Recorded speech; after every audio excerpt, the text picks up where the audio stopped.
1.5 million tons of squid every year. That's enough to fill tens of thousands of heavy-duty trucks.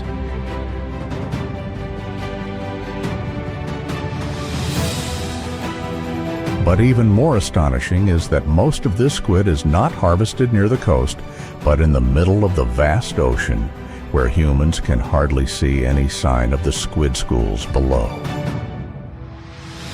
So how do thousands of fishing vessels locate the right waters, harvest such enormous quantities, and turn squid into one of the world's largest seafood industries? The journey begins in the open ocean, where every voyage is a search for squid schools that are almost invisible.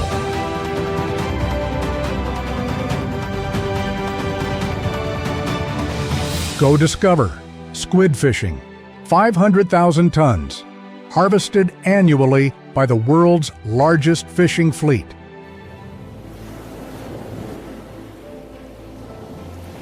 Every year, the world's major fishing grounds produce hundreds of thousands of tons of squid, equal to hundreds of millions of individual squid brought up from the ocean. What makes this resource remarkable is its ability to recover quickly, thanks to the squid's exceptionally short life cycle.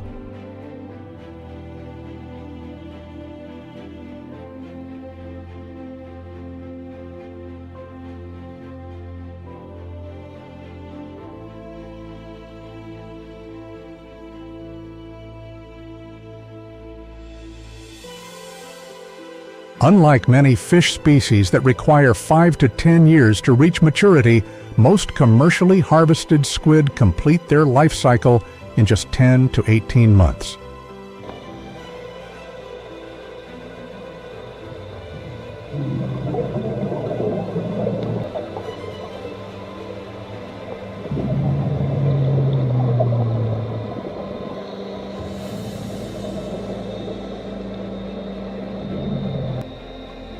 They grow rapidly, feed almost constantly, and reproduce in enormous numbers. Once mature squid gather into massive schools, migrating with ocean currents, water temperatures, and the availability of food.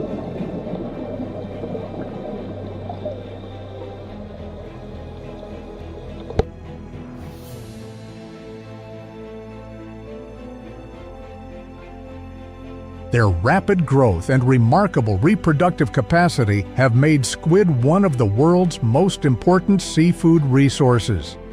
However, successful harvesting requires fishermen to understand the breeding seasons, migration routes, and behavior of each squid population.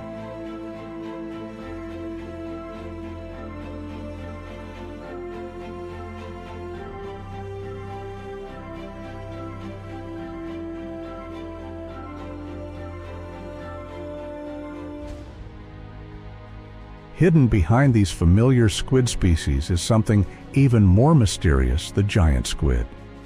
For centuries, enormous tentacles washed ashore gave rise to legends of the kraken.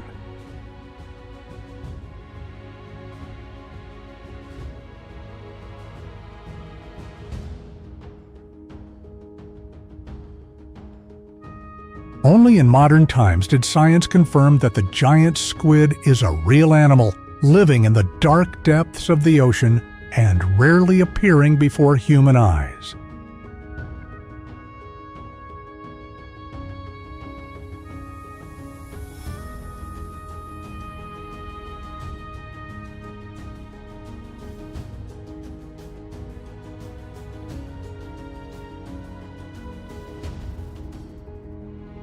Long before the first squid jig enters the water, the real hunt has already begun.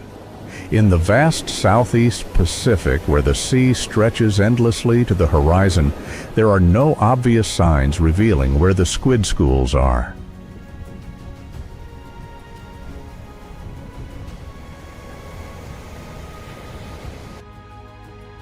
They leave no wakes on the surface, rarely appear in visible schools, and spend most of the daylight hours hidden deep in the dark layers of the ocean.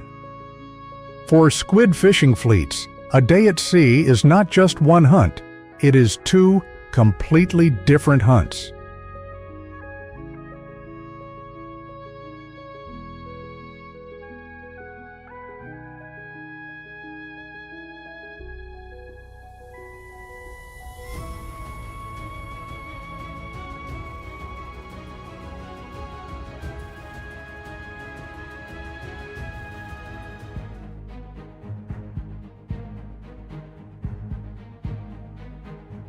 Daytime is the hunt for data. Fishing vessels constantly move across vast stretches of ocean, but their goal is not yet to deploy their fishing lines.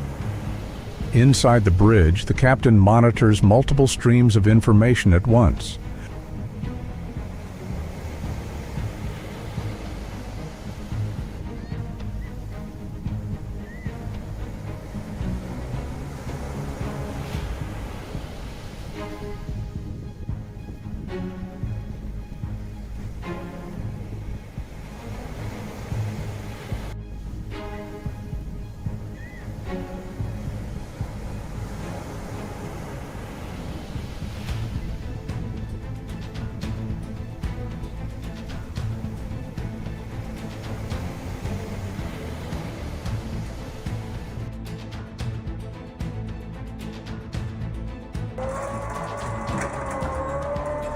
GPS pinpoints the vessel's exact location.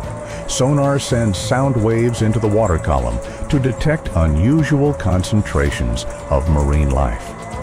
Satellite data provides sea surface temperature, chlorophyll concentration, ocean current direction, wind speed, and weather conditions.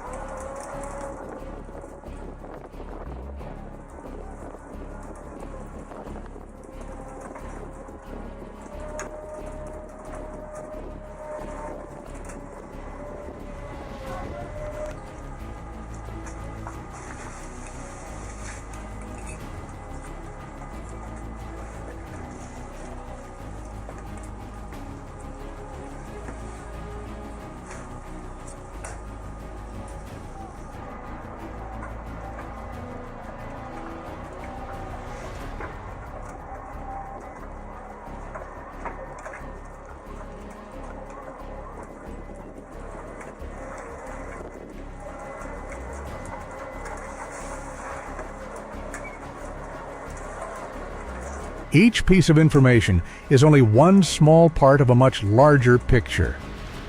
Water temperature can reveal the boundaries between warm and cold water masses where food sources often concentrate.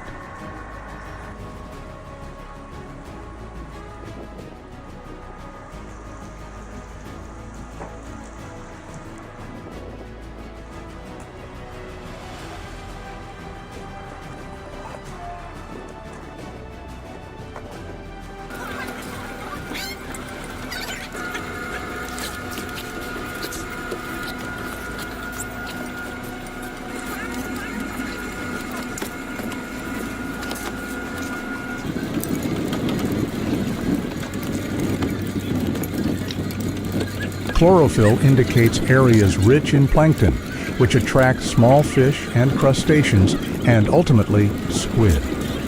Ocean currents help predict where these food sources will drift over the coming hours. Together, all this information forms an invisible map of the ocean.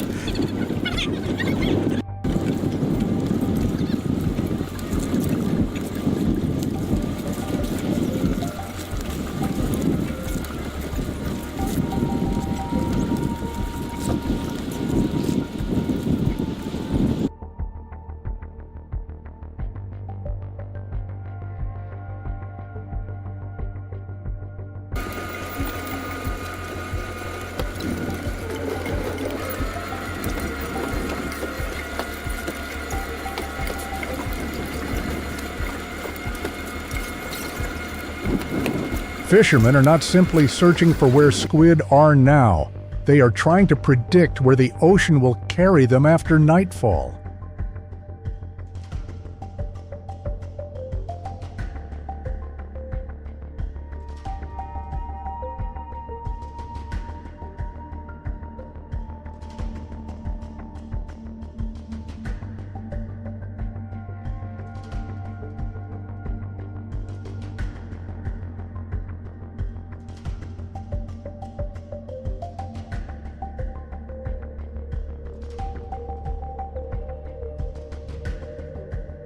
A single wrong decision in the afternoon can cost a vessel thousands of liters of fuel and an entire night fishing in nearly empty waters. But choosing the right coordinates can produce dozens of tons of squid in just a few hours.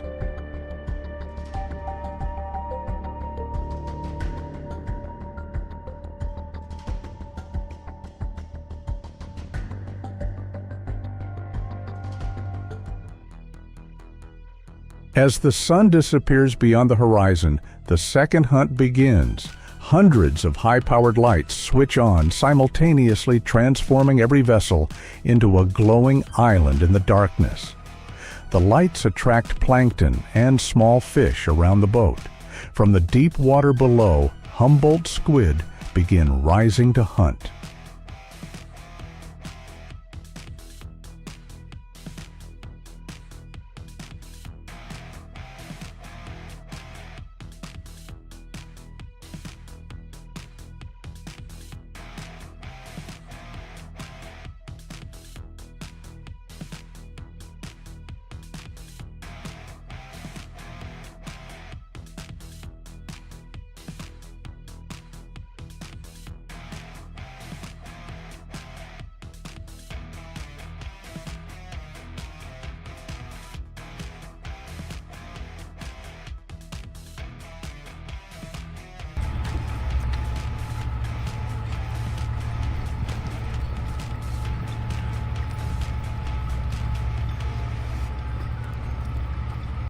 That is when the automatic squid jigging machines come to life. Fishing lines fitted with glowing artificial jigs are continuously lowered and retrieved. Their rhythmic movement imitates struggling prey, triggering the squid's natural hunting instinct.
For hours on end, the deck operates like a floating production line. Squid are hauled aboard, sorted, processed, and quickly transferred into cold storage.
Between 2020 and 2024, the Chinese squid fishing fleet operating in this region harvested approximately 2.06 million tons of squid.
Annual catches reached approximately 358,000 tons in 2020, 422,000 tons in 2021,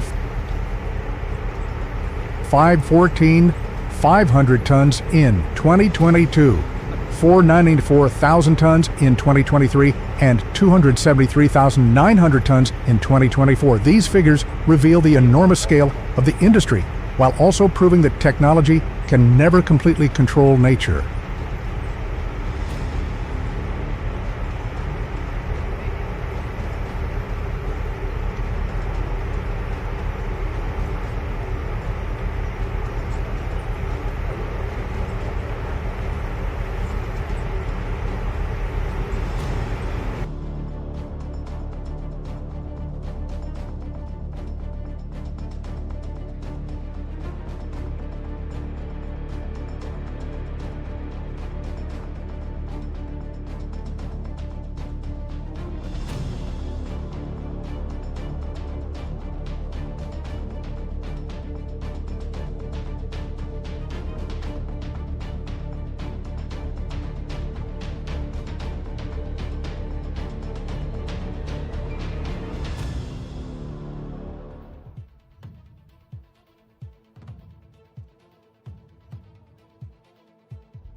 During the day, people search for squid using experienced satellites and data.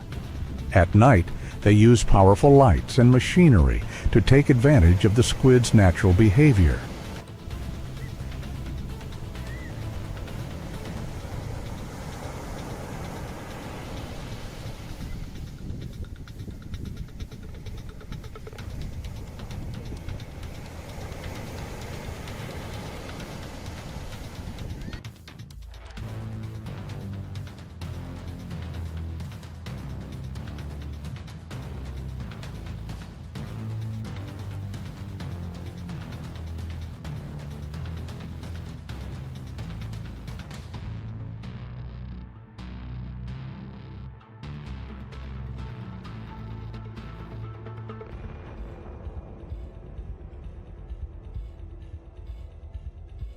Two stages, two completely different strategies, yet both pursue the same objective, transforming an ocean that appears empty into one of the world's most productive squid fishing grounds.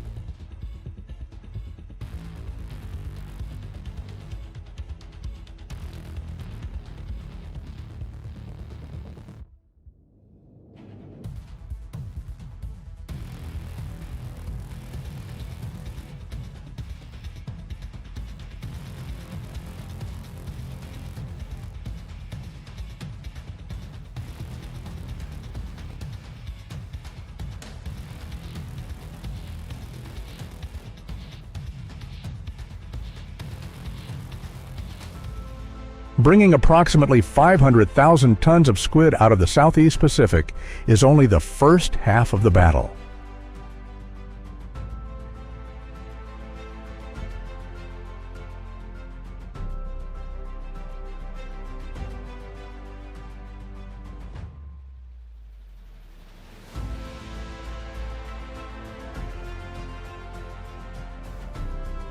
Spread across an entire year, that amount equals nearly 370 tons every day, more than 57 tons every hour.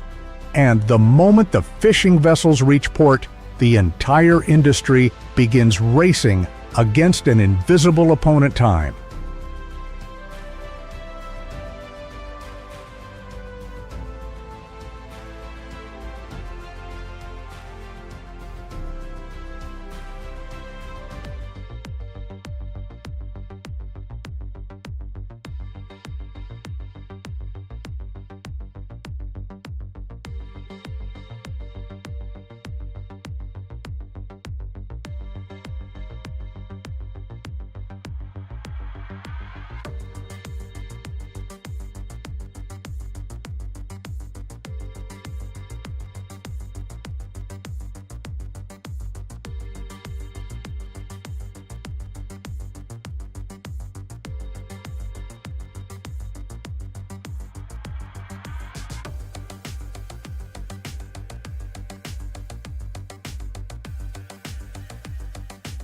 At the receiving facility, thousands of containers of squid are weighed, assigned traceability codes, checked for temperature, and sorted by size. Larger squid are sent to processing lines where their heads are removed, internal organs extracted, skin peeled away, and the meat sliced into rings or fillets.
Smaller squid may simply be washed, graded by size, and frozen whole. Assuming each squid weighs an average of about 2.2 pounds, a harvest of 500,000 tons represents roughly 500 million individual squid that must be received, processed, or preserved.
From 500,000 tons of raw squid alone, packaging them into 1 kilogram bags could theoretically produce up to 500 million retail packages before accounting for processing losses.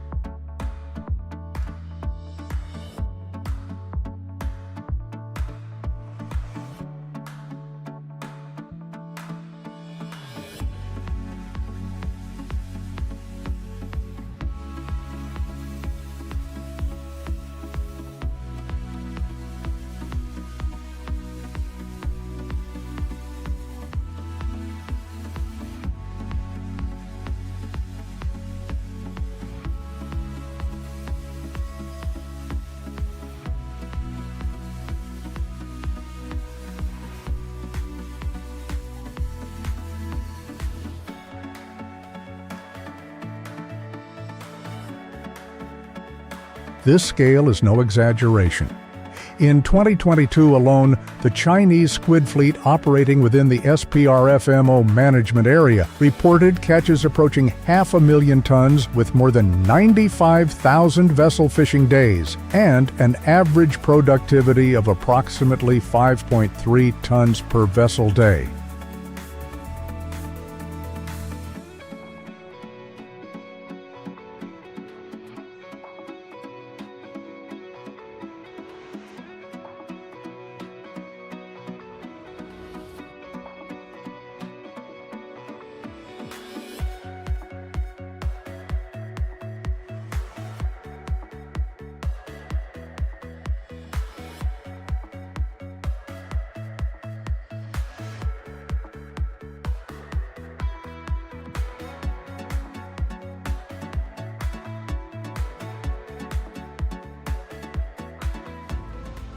Just a few days ago, these squid were swimming through the vast waters of the open ocean. Today they have begun an entirely new journey, traveling thousands of miles towards cities across the globe.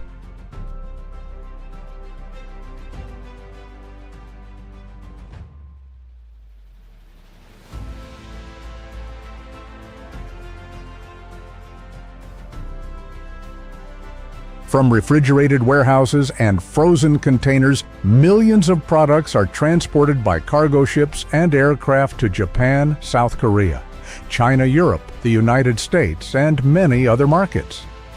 There they are transformed into sushi, sashimi, calamari, frozen seafood products, and countless traditional dishes unique to each country.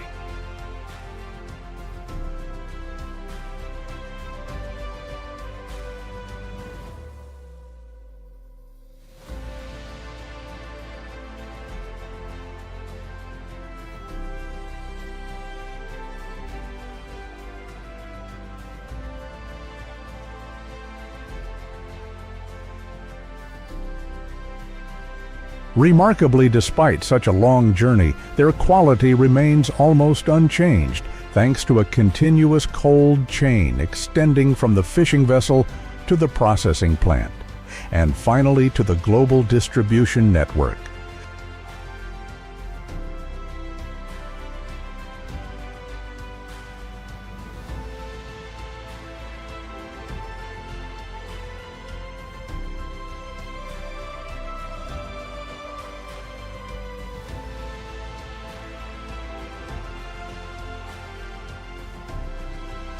Every year, approximately 500,000 tons of squid not only sustain a massive industry, but also connect the ocean to millions of meals around the world.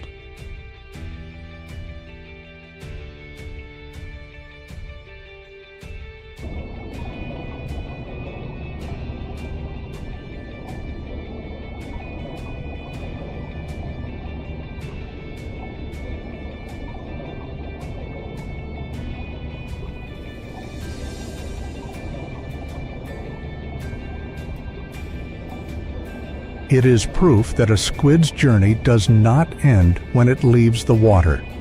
In the modern seafood industry, that is only the beginning of its journey to the dining tables of millions of people.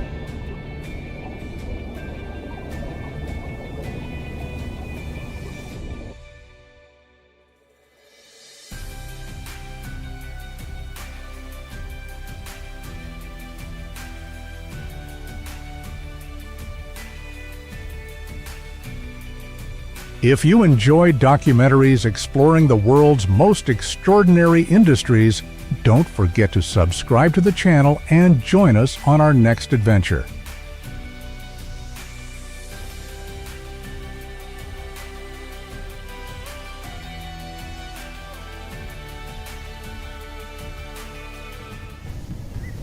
Beneath the cold waters off the coast of California, a living treasure clings tightly to rocky reefs. California abalone, a prized shellfish once reserved for royal banquets and now considered one of the world's most valuable seafood delicacies. But behind its extraordinary price lies a much bigger story. Every abalone is tied to the lives of coastal communities, the pressure of overharvesting, and the ongoing battle to preserve this remarkable species for future generations. Not all seafood is harvested in massive schools. Some species take years to reach maturity, cling tightly to rocky reefs, and are incredibly rare to encounter. One of them is California abalone.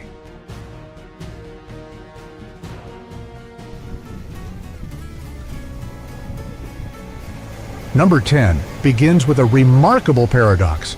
Beneath California's coastal waters, a species of abalone that was once so common.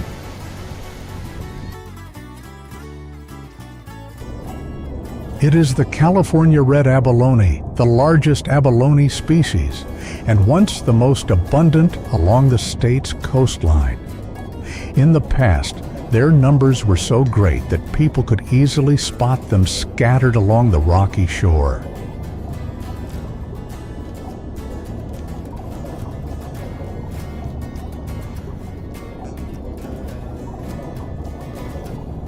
But relentless harvesting changed everything. Commercial fishing was banned to protect the remaining population, while recreational harvesting is now governed by some of the strictest regulations and limitations.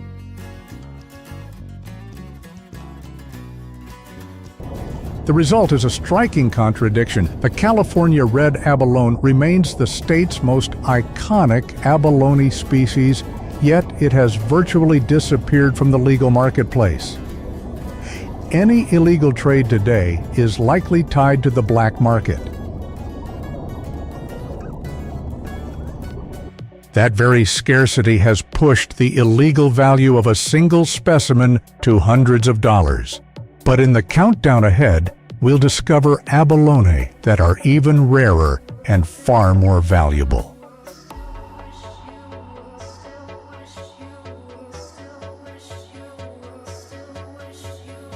As wild abalone populations continue to decline, a different path has begun to emerge. At number 9, the hunt gives way to aquaculture, where humans create miniature oceans right along the coastline.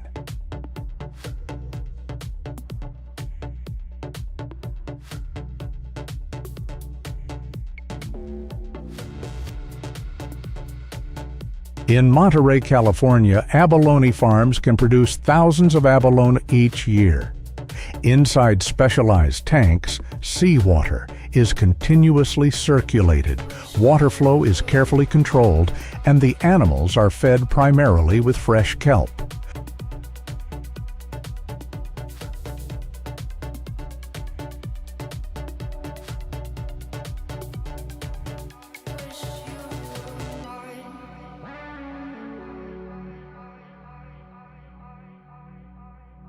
But that production comes at the cost of time. Abalone grow extremely slowly, taking several years to reach market size.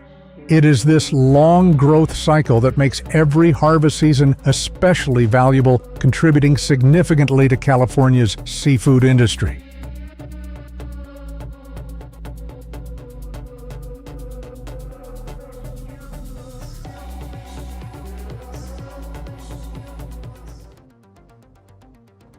More importantly, farm-raised abalone provide a more sustainable source of supply.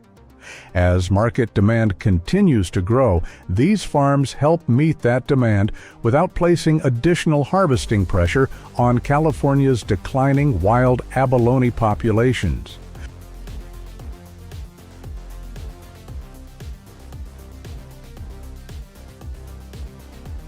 Leaving the coastal abalone farms behind, we return to California's wild waters. At number 8, we encounter a discovery that astonished even the most experienced divers, a red abalone of extraordinary size.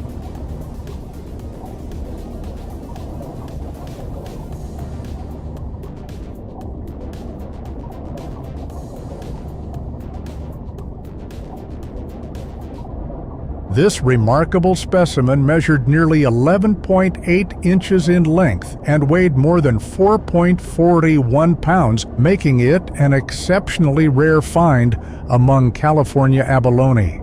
Reaching such an impressive size required years of growth-ideal environmental conditions and the ability to survive beneath the ocean for decades.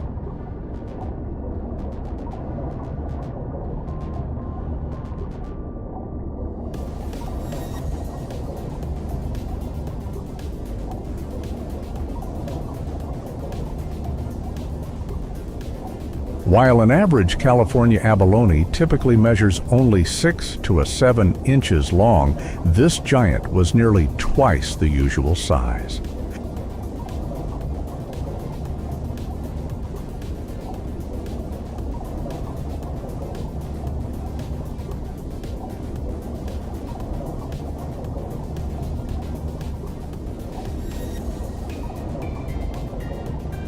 If such an extraordinary abalone were ever to appear on the market, it could be valued at thousands of dollars.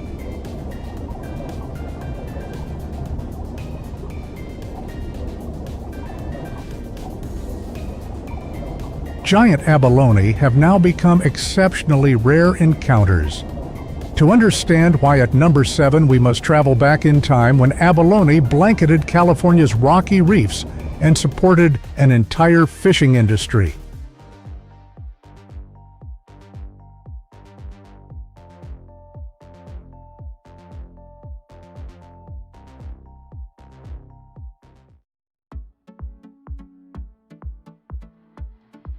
During the 1950s, abalone were so abundant that commercial harvesting took place on a massive scale. Professional divers could bring hundreds of abalone to the surface in a single day's work. At San Francisco's fish markets, abalone were far from a rare delicacy.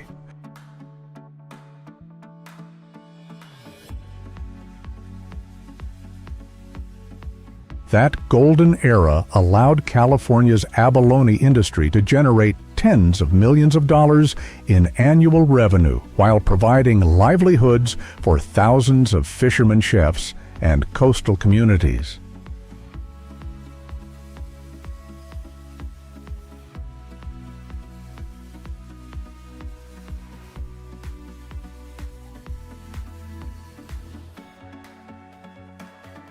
But that very scale of harvesting came at a cost. Combined with environmental changes, relentless fishing pressure caused abalone populations to decline dramatically. Within just a few decades, a seafood resource once thought to be virtually limitless had become a rare species in urgent need of protection.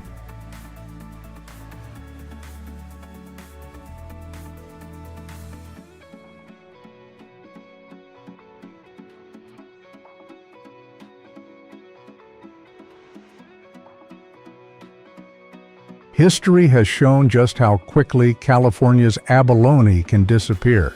But at number 6, the story shifts to a completely unexpected encounter when a recreational dive leads to a rare discovery beneath the ocean floor.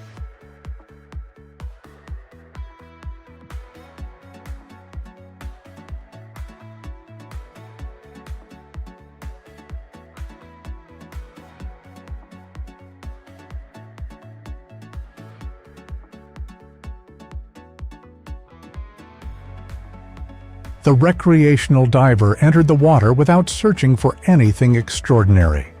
Yet among the rocky reefs, he came across an unusually large abalone, so impressive that it caught the attention of even the most experienced divers.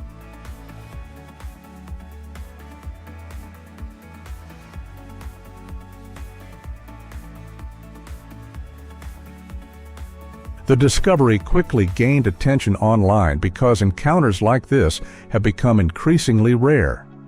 Although it cannot be legally bought or sold, a similar specimen could be valued at thousands of dollars on the black market.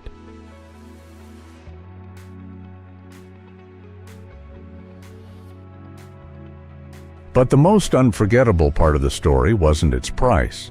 For the diver, it was the rare opportunity to witness one of California's living treasures, with his own eyes appearing completely unexpectedly beneath the sea.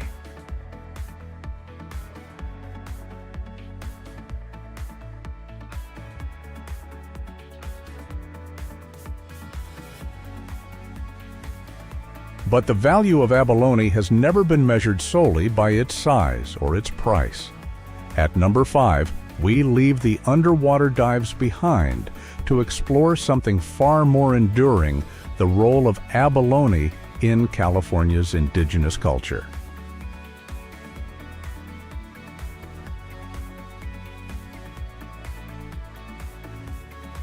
For generations, the iridescent shells of abalone have been crafted into necklaces, earrings, and ceremonial objects. Their beauty also carries deep spiritual meaning, reflecting the enduring bond between indigenous communities and the ocean that has sustained them for thousands of years.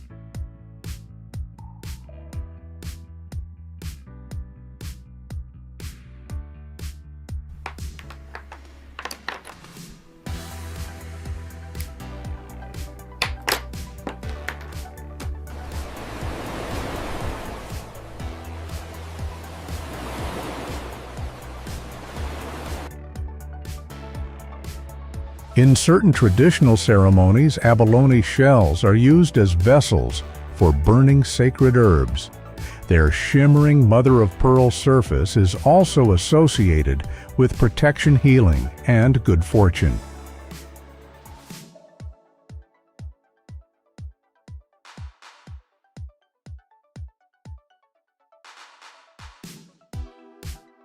Today, abalone shell jewelry can sell for hundreds of dollars. But for many indigenous communities, its greatest value lies not in the marketplace, but in its cultural heritage, a reminder that abalone is deeply woven into memory, tradition, and identity.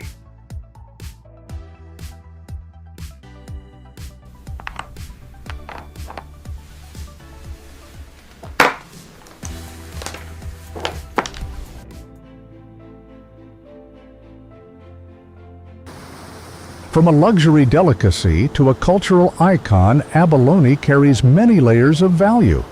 But at number 4, the story is shaped by a force greater than humanity itself, a powerful storm off the coast of California.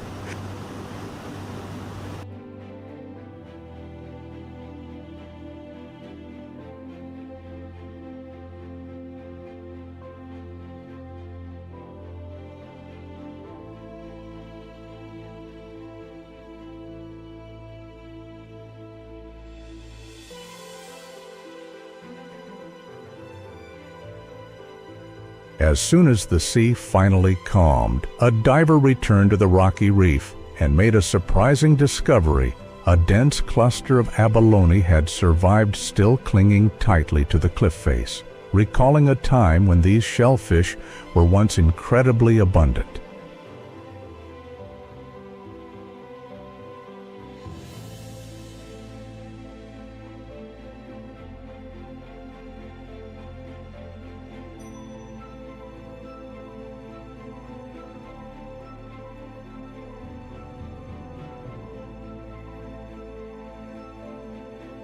The violent currents had swept away countless marine creatures, yet these abalone remained firmly attached to the rocks.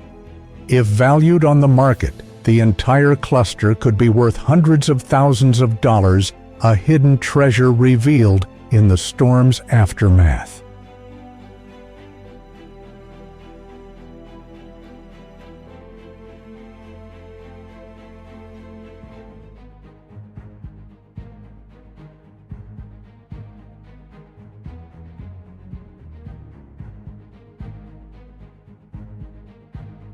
But the discovery was remarkable for more than its monetary value. It revealed the extraordinary resilience of abalone in the face of nature's most violent forces, a powerful reminder of how these remarkable creatures endure in one of the ocean's harshest environments.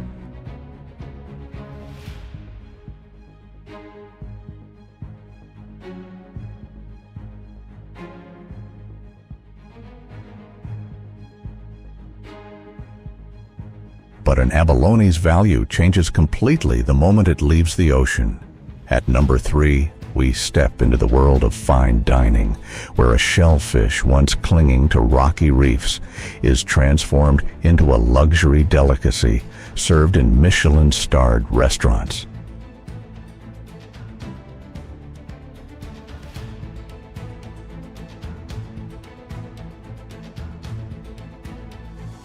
Here, abalone is far more than just another ingredient on a plate. Every specimen is carefully selected, meticulously prepared, and often slow-cooked for hours to achieve a perfectly tender texture while preserving the distinctive sweetness and flavor of the sea.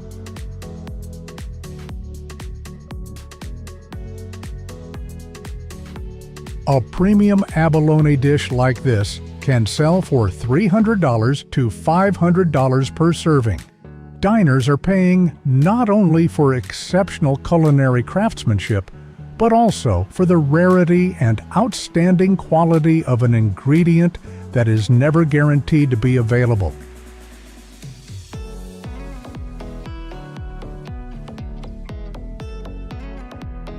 In a single journey, abalone transforms from a quiet creature clinging to the ocean floor into the centerpiece of an elegant dining experience.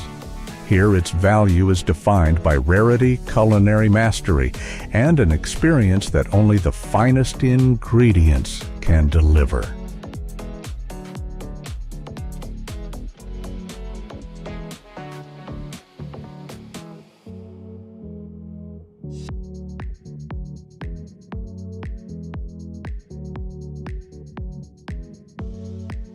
But some abalone are simply too extraordinary to end up on a dinner plate.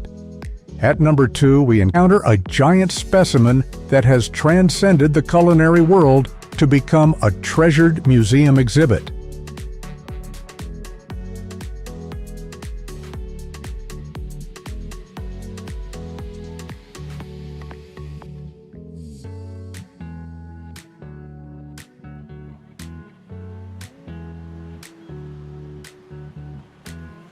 While a typical abalone usually weighs less than 1 pound, this remarkable specimen far exceeds the familiar size, making it an exceptionally rare discovery among thousands of dives.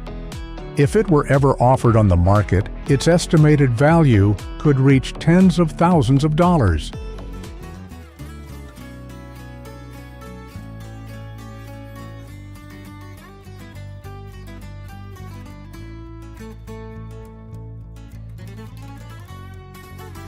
Discovered in the 1970s, the giant abalone quickly attracted attention throughout the diving community. But rather than turning the discovery into profit, the diver chose to donate it, preserving a magnificent piece of the ocean for future generations.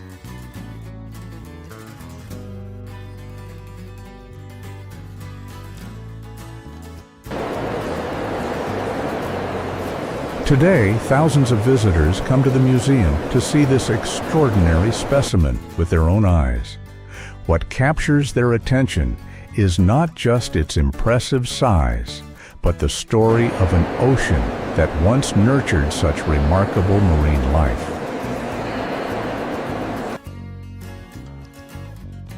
The giant abalone preserved in the museum holds the memory of a very different ocean. But at the number 1 spot, we travel back to the golden age of California's abalone industry, a season when a single harvest generated millions of dollars and left a lasting mark on history.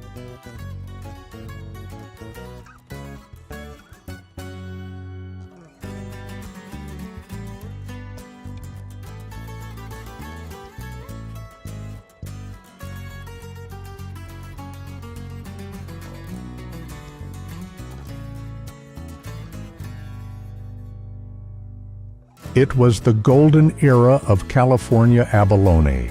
A shellfish that once clung quietly to coastal rocks had become the foundation of an entire industry, providing livelihoods for thousands of fishermen and supporting countless coastal communities.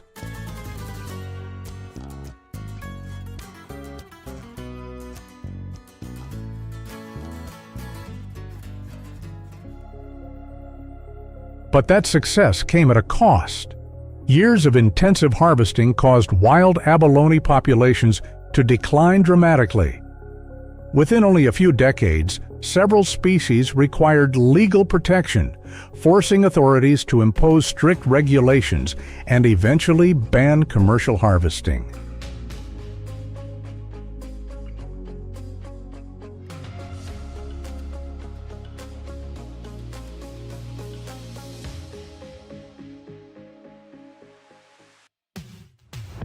For that reason, the $1 million harvest represents more than the peak of a thriving industry. It marks a turning point in California's history when the focus shifted from maximizing harvests to prioritizing conservation.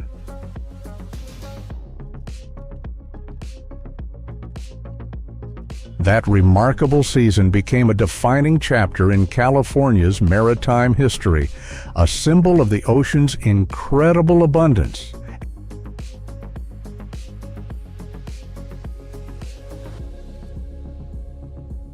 If you enjoy discovering hidden treasures, extraordinary marine life, and the untold stories beneath the ocean surface, be sure to subscribe to Go Discover. Countless secrets of the natural world are still waiting to be explored.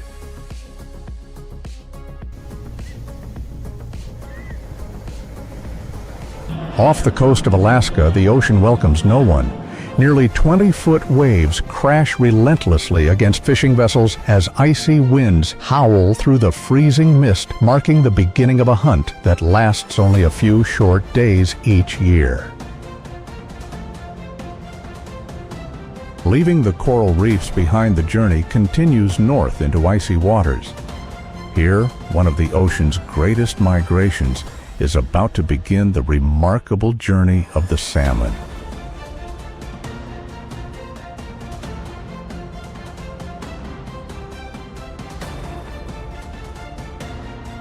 This is more than just a story about fishing. It is a battle between humans and nature, where every minute is paid for with skill, courage, and sometimes even lives to catch Alaska's most valuable salmon.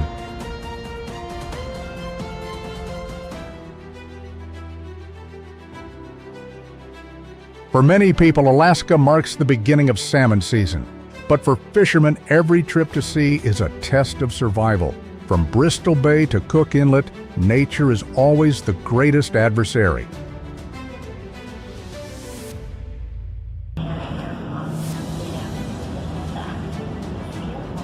In Bristol Bay, icy swells rise endlessly across steel gray waters. In Cook Inlet, winds reaching 25 to 43 mph sweep across the deck, while farther west along the Aleutian Islands, powerful ocean currents collide to create unpredictable whirlpools that even the most experienced captains treat with caution.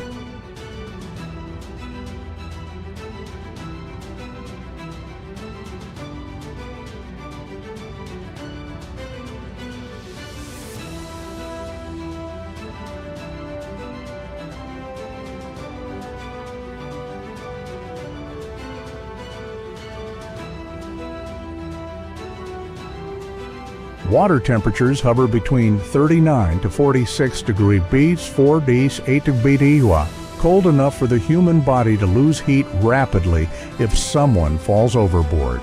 Floating ice repeatedly slams against the hull, and statistics show that Alaska records more than 200 commercial fishing vessel accidents every year, making it one of America's most dangerous fishing grounds.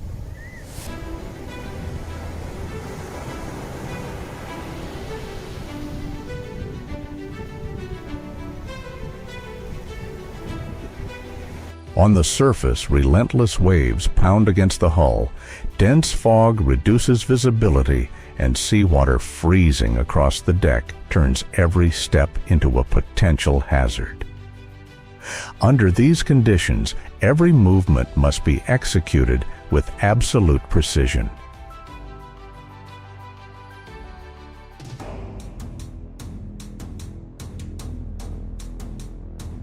Those who have spent years on these waters often repeat the same saying: Alaska doesn't care how experienced you are. It only tests whether you're capable of making it home. In waters colder than 40-degree heat, even a single slip can quickly become a fight for survival.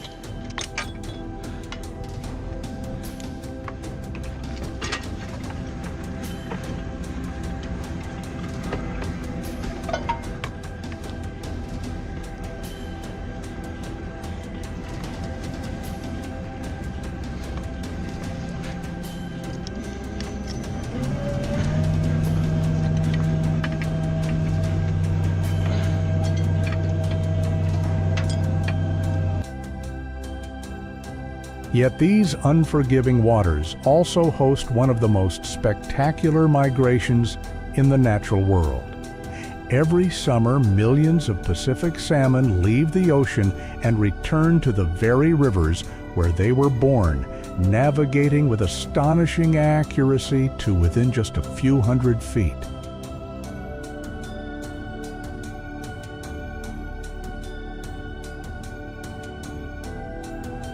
This is no ordinary migration. It is the salmon's final journey to reproduce. After traveling from the sea back into freshwater rivers, they lay their eggs among gravel beds before completing their life cycle where it first began.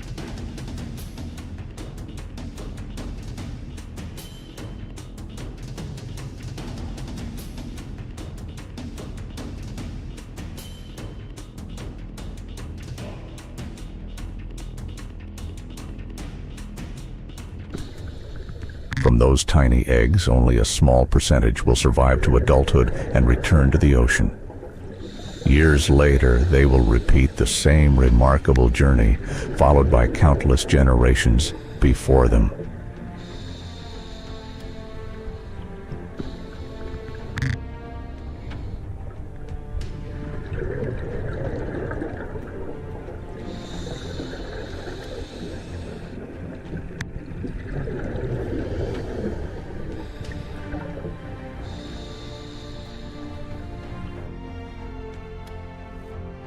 During a brief 3 to 5 day window, when enormous schools gather at the mouth of Bristol Bay, the water seems to turn red as millions of salmon surge upstream. For the salmon, it marks the end of life. For Alaska's fishermen, it determines the success or failure of the entire season.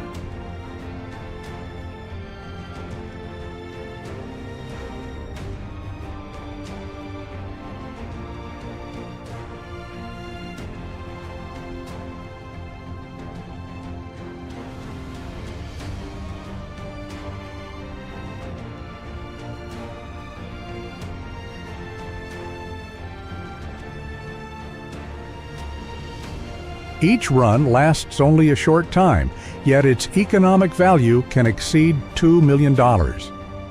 In this race, timing is the difference between success and going home empty-handed.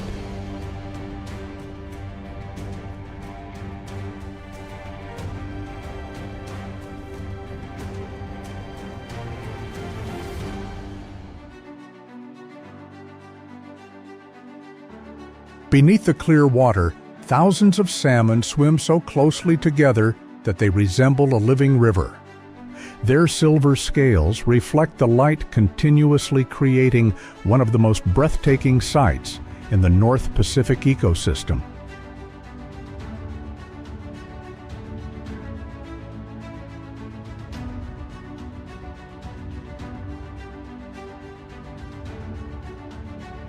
It is the synchronized, short-lived, and unrepeatable nature of this event that makes every salmon season such an intense race. Once the schools disappear, so does the opportunity until the following year.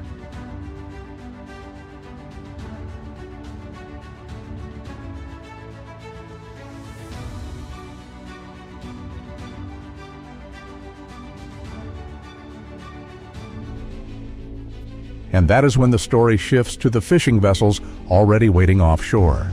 Dozens of crews prepare for nearly 48 hours without real rest operating equipment, worth nearly $500,000, to compete for every precious hour the ocean offers.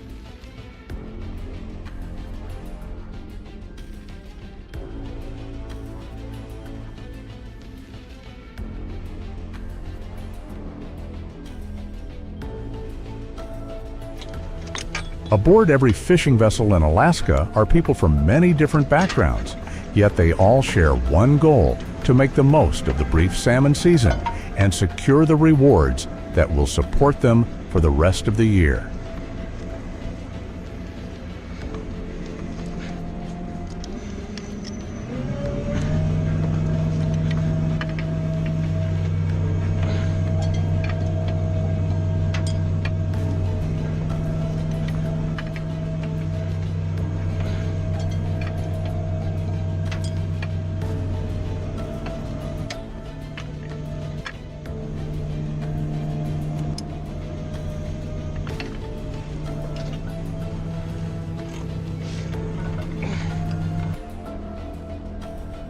For them, every trip to sea is more than just a job.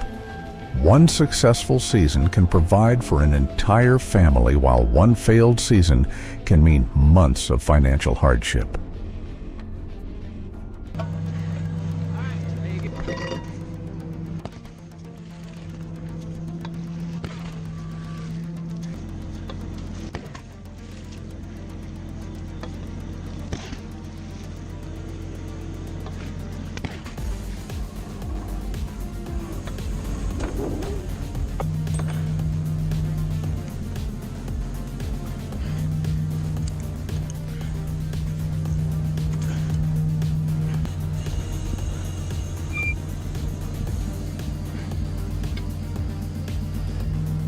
Come down to the hook a little bit.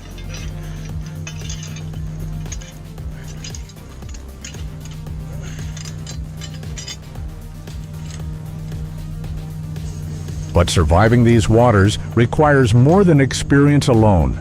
Every vessel is a sophisticated fishing platform worth nearly $500,000, designed to operate under the harshest possible conditions.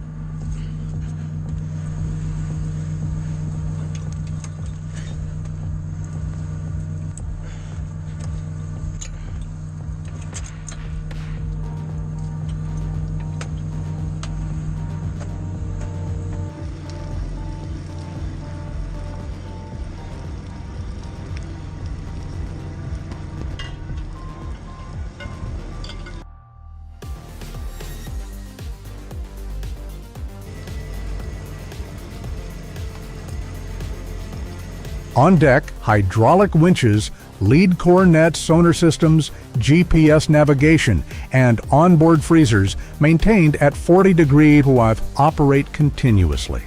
Every piece of equipment plays a vital role in locating, catching, and preserving salmon in the middle of the ocean.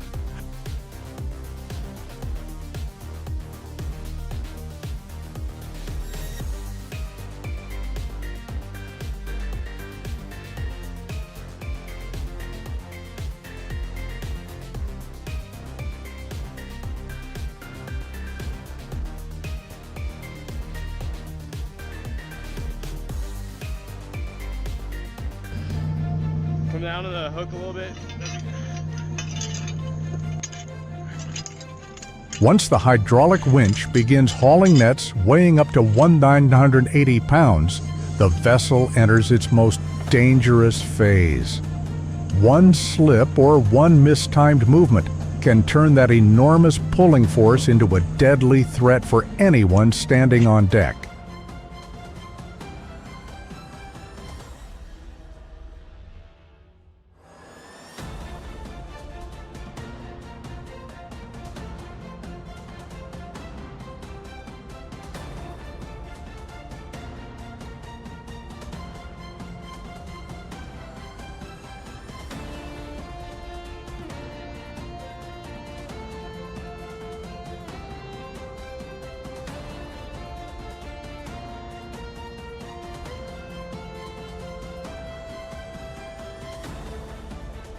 By around 4:00 a.m., as the first light of dawn appears, the sea remains as violent as ever.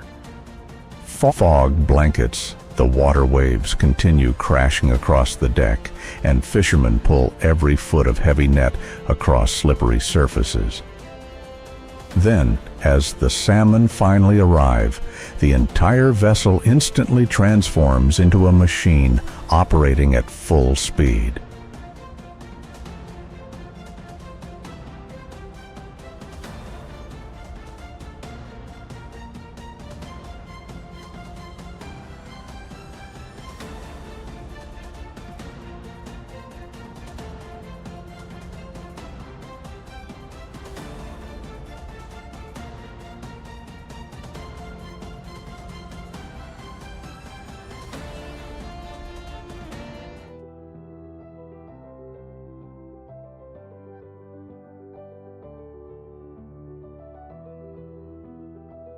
Then, in an instant, the ocean strikes back. A piercing metallic screech erupts as the net suddenly becomes tangled in the propeller The hull shudders violently, seawater floods the deck, and the tensioned cables stretch to their limit. One crew member slides dangerously toward the rail. Had help come only seconds later, the tremendous force could have turned the vessel into little more than a toy in Alaska's unforgiving waters.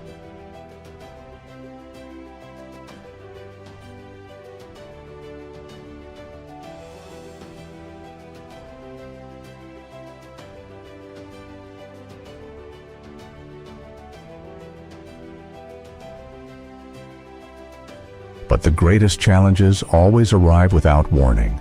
A sudden storm sweeps across the fishing grounds.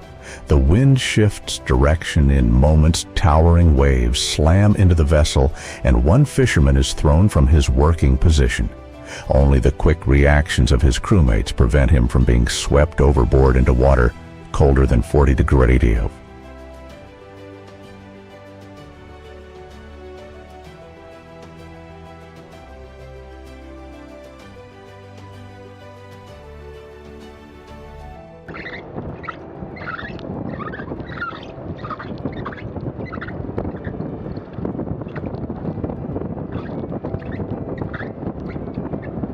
Yet nature is not the only competitor. All around them, dozens of other fishing vessels race toward the very same salmon run.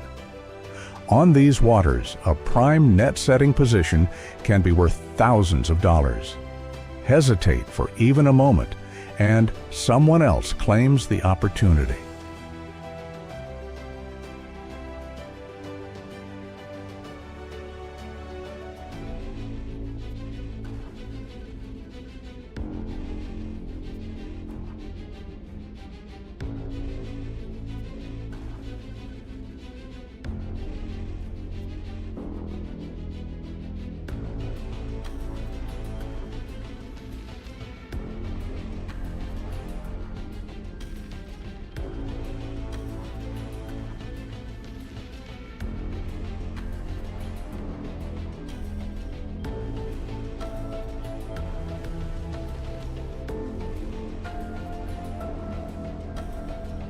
That is why no one aboard is allowed to stop.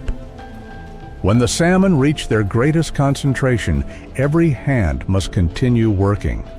Amid towering waves, fierce winds, and relentless pressure, there is only one choice: keep hauling until the final net.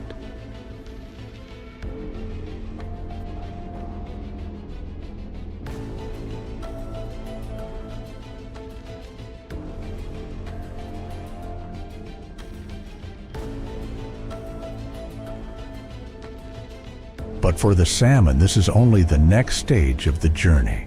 The moment the final catch comes aboard another race, begins a 12-hour race to preserve the value of every fish before it reaches the processing plant.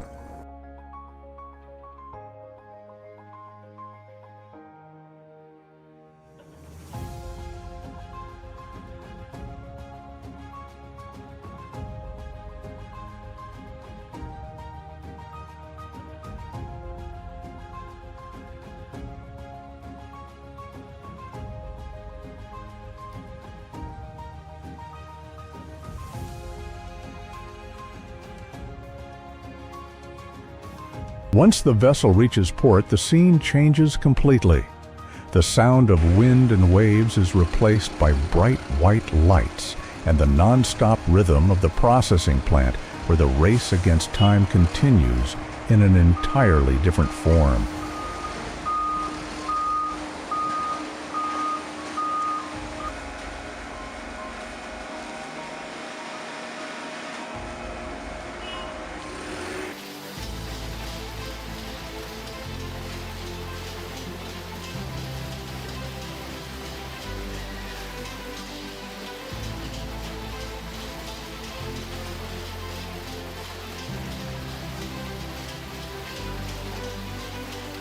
Containers of salmon are immediately transferred into rapid chilling systems to preserve their natural orange-red color and premium quality. Within minutes, every fish passes through automated grading systems where advanced scanners evaluate size, fat content, and freshness in just seconds.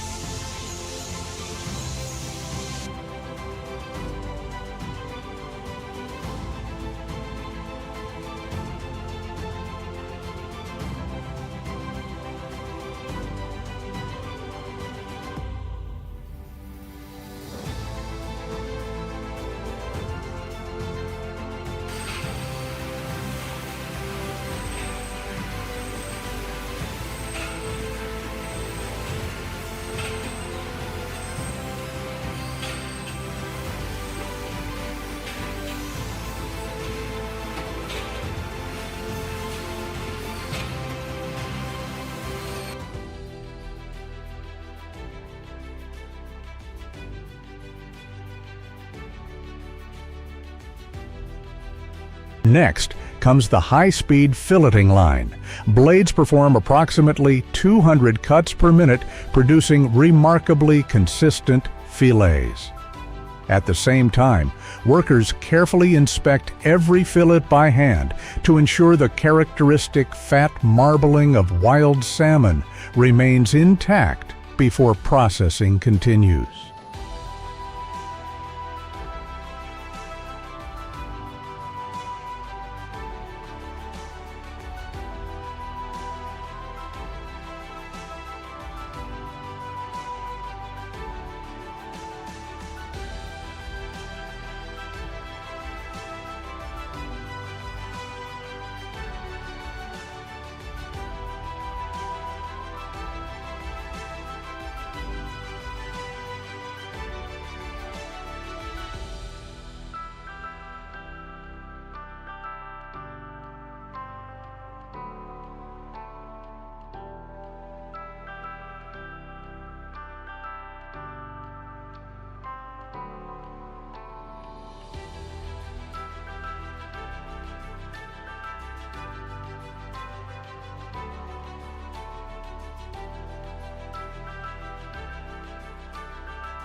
After filleting, every piece passes through advanced sensors that inspect freshness, fat content, and parasites with exceptional accuracy.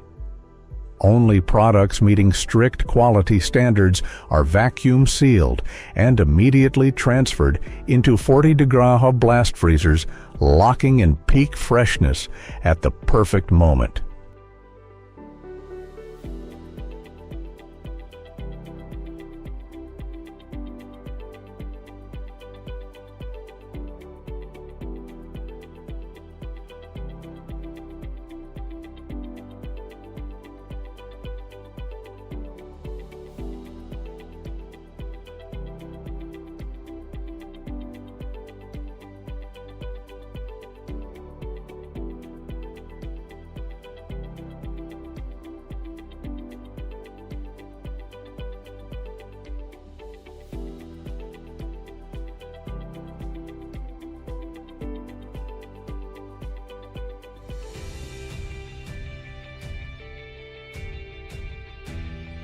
As light passes through each orange-red fillet, the flesh glows like polished gemstones. It is remarkable to think that within only 12 hours, a salmon swimming through Alaska's icy waters can already appear as sashimi in Tokyo or on the dinner table of a family in Seattle.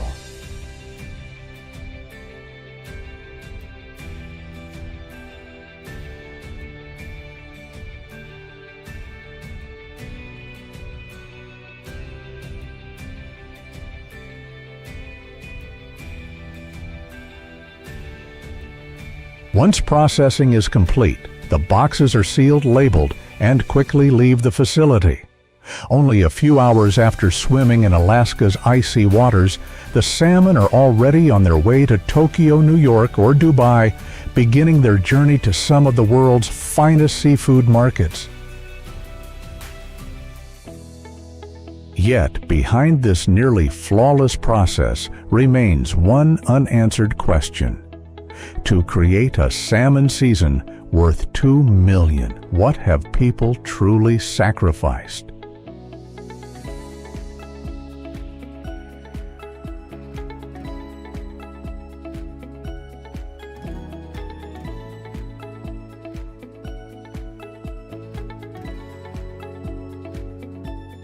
Every year, Alaska offers humanity a gift known as red gold.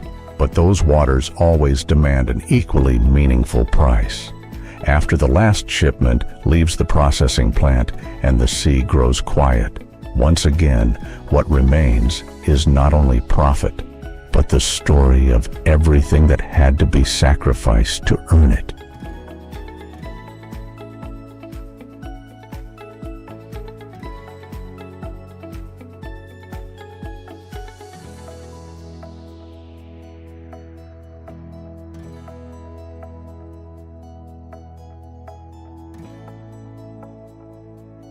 First comes the visible cost. A vessel worth nearly $500,000, along with nets, sonar fuel, and countless pieces of equipment, must operate continuously in one of the harshest marine environments on Earth. Every season leaves engines worn down, cables needing replacement, and thousands of hours of labor exchanged for only a few precious days of opportunity.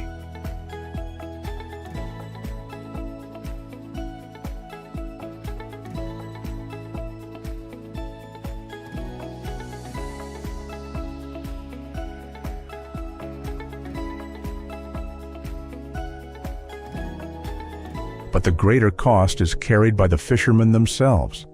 Endless shifts leave them sleeping only 1 to 2 hours a day, while seawater colder than 40 degrees Celsius constantly drains their strength and pushes the limits of human endurance.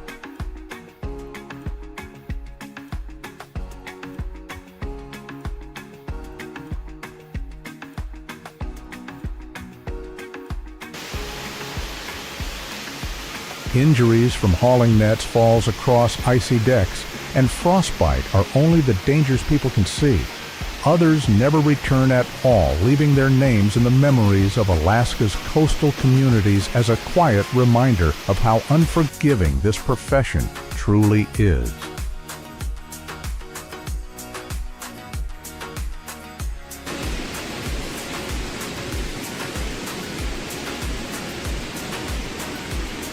So what is the real price of $2 million? It is sleepless nights, vessels bending beneath towering waves, and people willing to enter dangerous waters for an opportunity that lasts only a few days each year.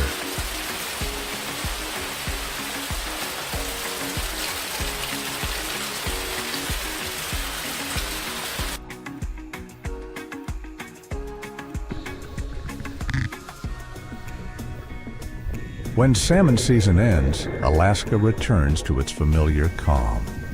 The sea grows quiet, salmon continue their timeless journey, and the fishing vessels slowly return to harbor, carrying stories that only those who have faced the ocean can truly understand.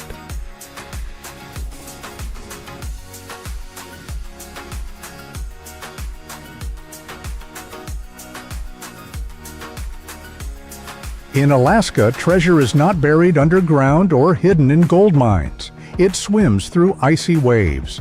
And to reach that treasure, people must pay with courage, time, and sometimes even their own safety.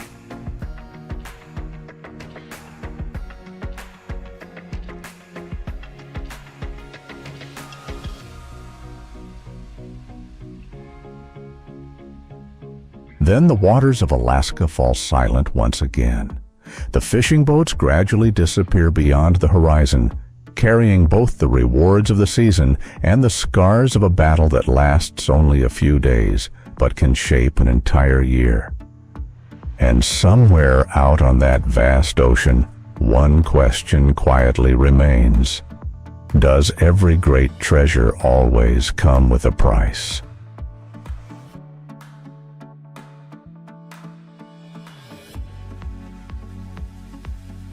If you'd like to discover more true stories about people, nature, and the world's most extraordinary industries, be sure to subscribe to Go Discover, leave a like, and turn on notifications to join us on the next adventure. Beneath the sandy seabed along the cold coasts of North America, an almost invisible creature suddenly emerges and shoots a jet of water through the mud. It is the geoduck, a giant clam with a siphon that can grow more than 3 feet long, making it one of the ocean's most unusual creatures. Its extraordinary appearance surprises many people, but its value is even more astonishing. On international markets, premium geoduck can sell for as much as $100 per pound. What transformed a clam buried beneath the sand into one of the world's most sought-after luxury seafood delicacies? Not every seafood hunt takes place on the ocean's surface. Our next species is almost completely hidden beneath the seabed, and to find it, divers must dig deep into the sand. It is the geoduck clam.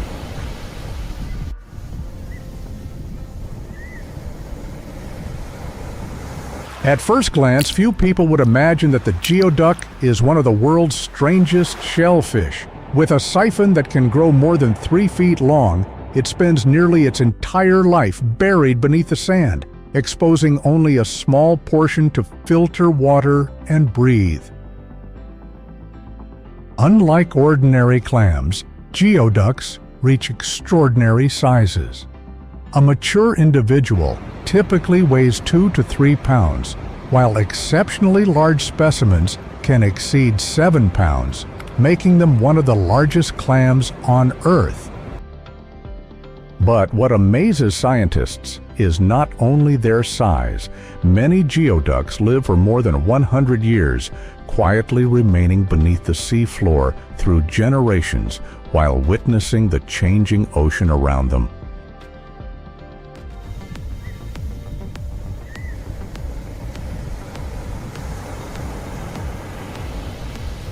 Beneath the sand, geoducks also serve as natural water filtration systems.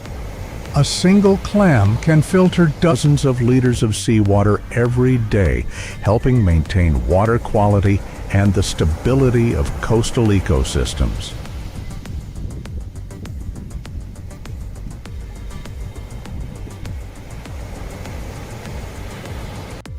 Their unusual appearance, extraordinary lifespan, and important ecological role have made geoducks truly unique creatures, valued both for their biological significance and as symbols of the North Pacific.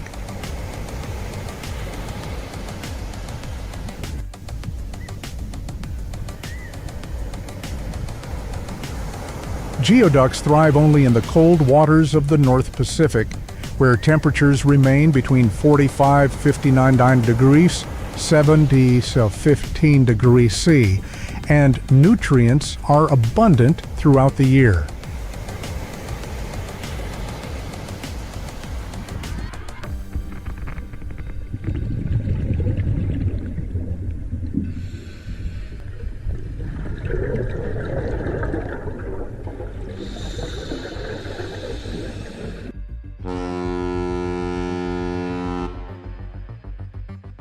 Harvesting geoducks is unlike any other type of fishing.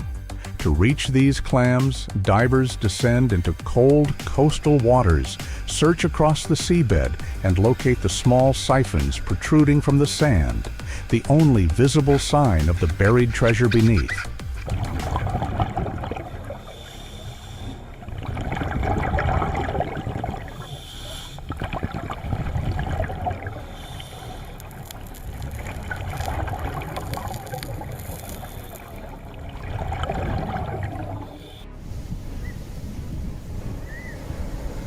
Once the location is identified, they use high-pressure water jets to gently loosen the surrounding sand.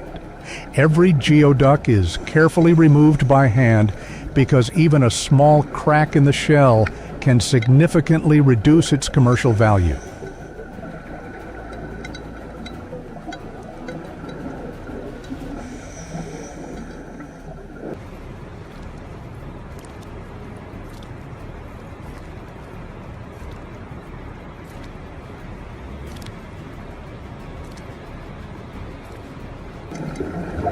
This painstaking process makes each harvesting trip much slower than conventional fishing operations.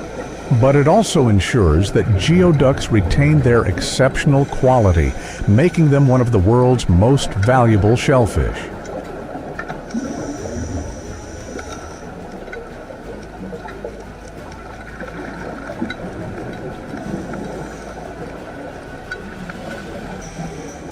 Geoducks cannot be harvested without limits. The season lasts only a few weeks, and every operation must follow strict quotas designed to protect wild populations for future generations.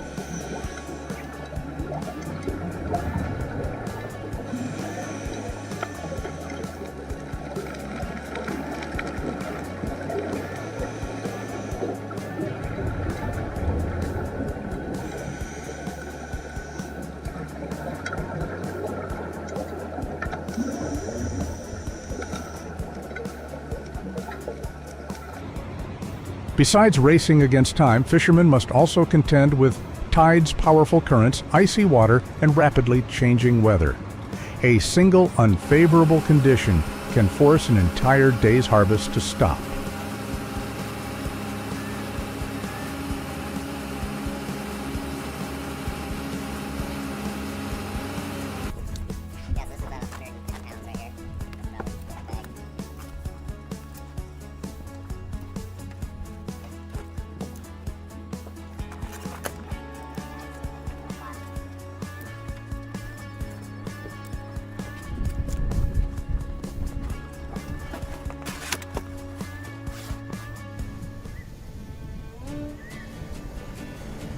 It is this combination of harsh environmental conditions and highly precise harvesting methods that transforms geoducks from ordinary clams into luxury seafood prized by premium markets around the world.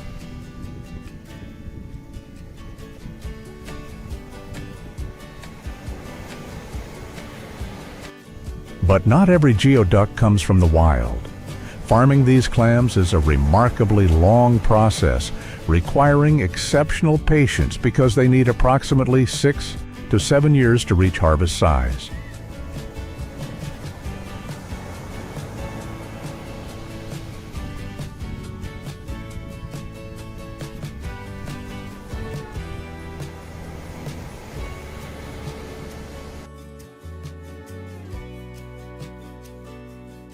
Geoduck farms are typically established in the cold, clean coastal waters of the North Pacific, where constant tides deliver nutrients that support steady growth.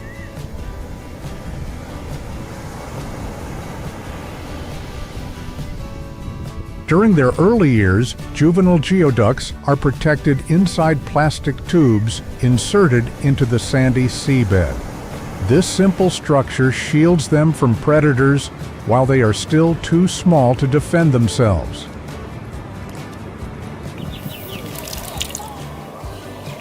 For years afterward, farmers must continuously monitor water quality currents, sunlight, and seabed conditions.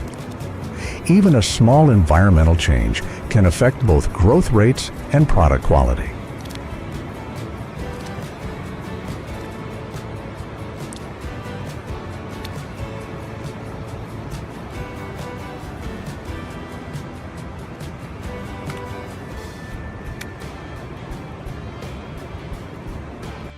As a result, geoduck farming demands not only patience, but also significant investment in technology, infrastructure, and management. In return, it supports a high-value seafood industry that provides substantial income for many coastal communities.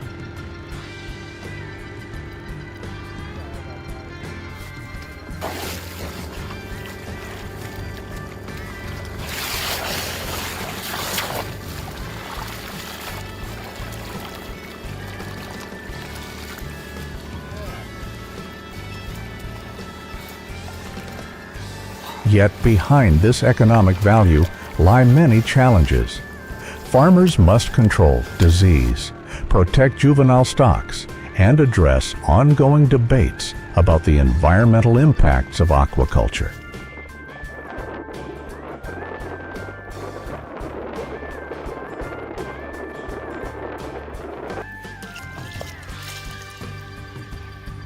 That is why today's geoduck industry is about much more than an expensive clam. It represents a combination of science, technology, and sustainable management, aimed at protecting one of North America's most remarkable marine resources.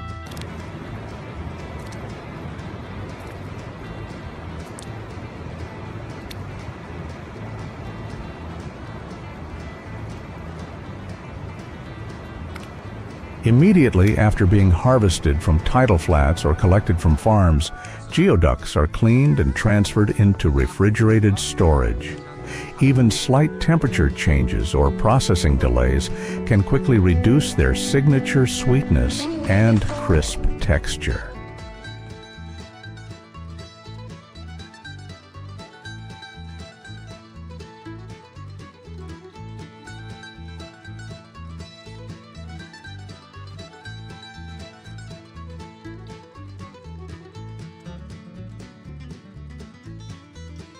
They are then packed into specialized shipping containers with carefully controlled temperature and humidity, allowing the geoducks to remain alive throughout their journey to market.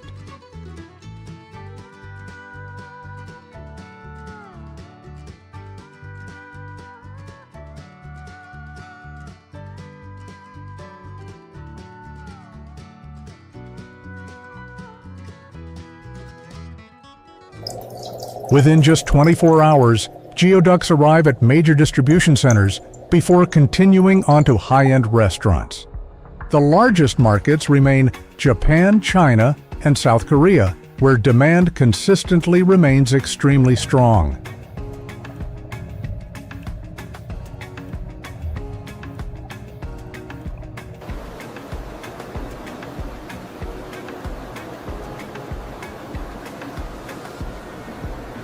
Every country has its own preferred way of serving geoduck. In Japan, it is commonly sliced into sashimi to preserve its natural sweetness and crisp texture. In China, it is featured in premium hot pots and stir-fried dishes, while in South Korea, it is prepared in a variety of styles that still highlight its original flavor.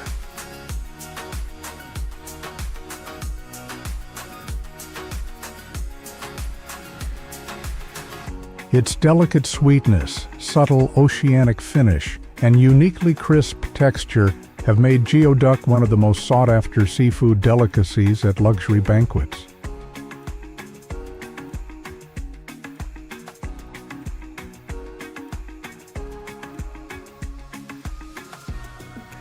But the value of geoduck extends beyond its taste. For many diners, every dish tells a story about cold northern waters, specialized harvesting techniques, meticulous preservation, and the rarity of the ingredient itself.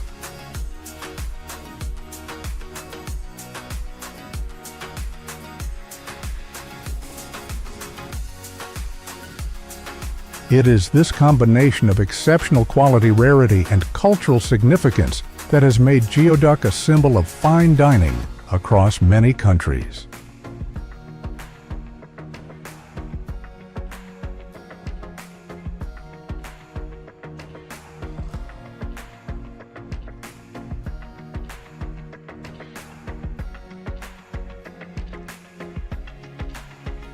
From Tokyo and Hong Kong to New York, geoduck appears on the menus of luxury restaurants as an ingredient reserved for discerning diners.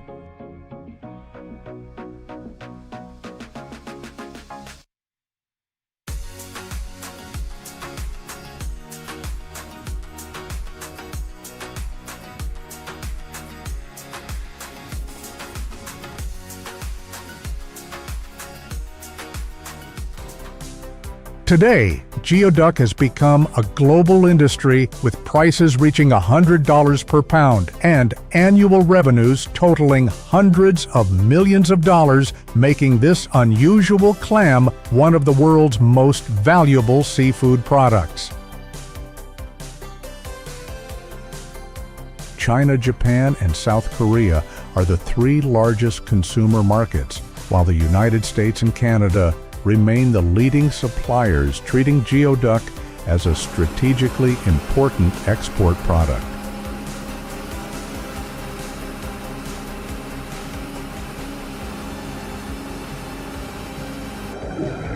However, rising demand has also created increasing pressure. Wild supplies are limited, harvesting regulations continue to tighten, and competition from aquaculture operations in Asia keeps the market constantly evolving. While wild geoduck populations face harvesting pressure, commercial farming requires years of investment and still cannot fully satisfy international demand.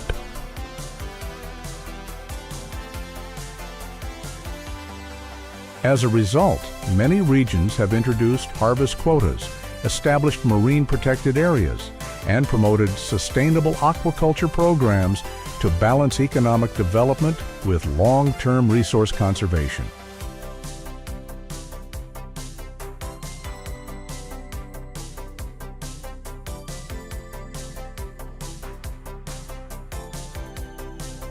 Geoducks are far more than just a high-value seafood product. They are also an essential part of coastal ecosystems, and their future depends on how wisely humans harvest and protect them.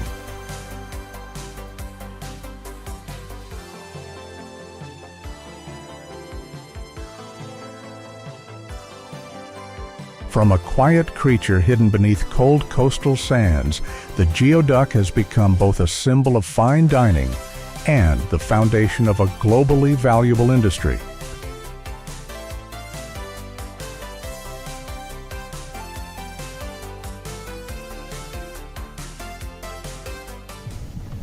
Beneath the sandy seabed along the cold coasts of North America, an almost invisible creature suddenly emerges and shoots a jet of water high above the muddy bottom. It is the geoduck, a giant clam with a siphon that can grow over 3 feet long, regarded as one of the ocean's most unusual creatures. At first glance, sea cucumbers seem completely unremarkable. Yet these slow-moving creatures form the foundation of a seafood industry worth more than $10 million annually. If salmon are prized for their spectacular migrations, the next species hardly travels at all. They lie quietly on the seafloor, yet just 50 tons of these creatures can generate $10 million in value.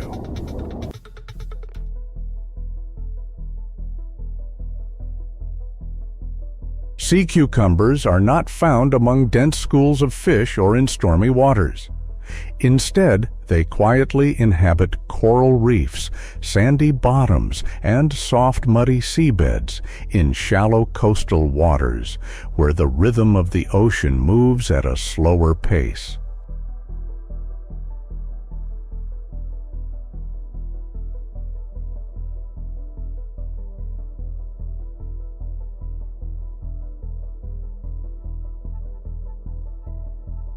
Unlike most seafood species, sea cucumbers move only inch by inch across the seafloor. They have no teeth, no hard shell, and almost no effective defense against predators.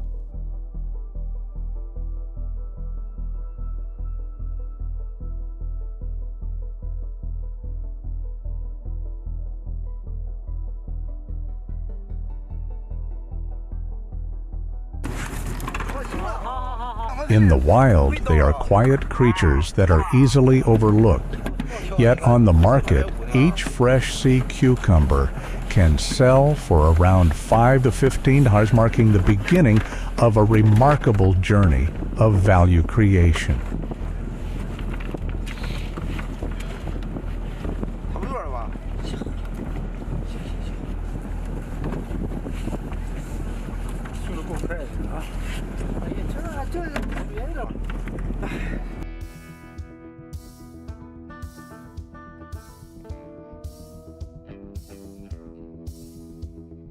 After being cleaned, processed, dried, or frozen to premium standards, their value can increase by 10 to 20 times, making them one of the most valuable seafood products in the industry.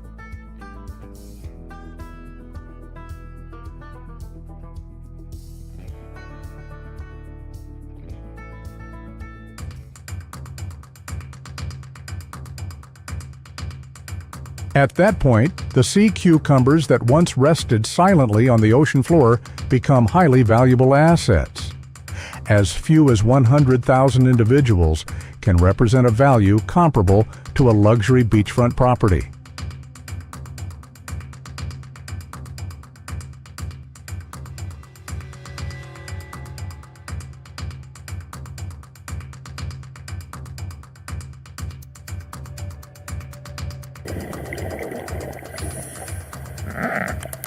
From that moment on, the story is no longer just about biology. It becomes a race between humans and time, as every ton of sea cucumbers must be harvested before the ocean has a chance to replenish this precious resource.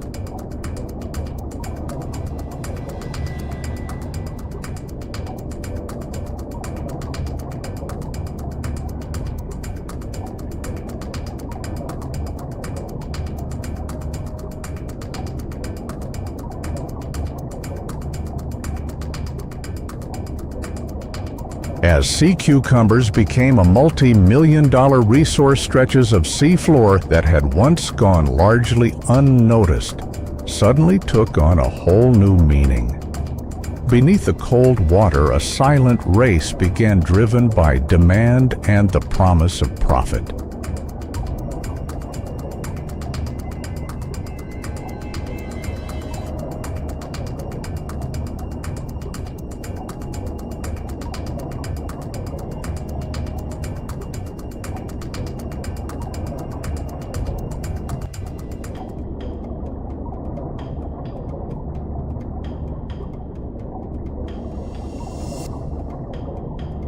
That race lasts only a few months each year during the legal harvesting season.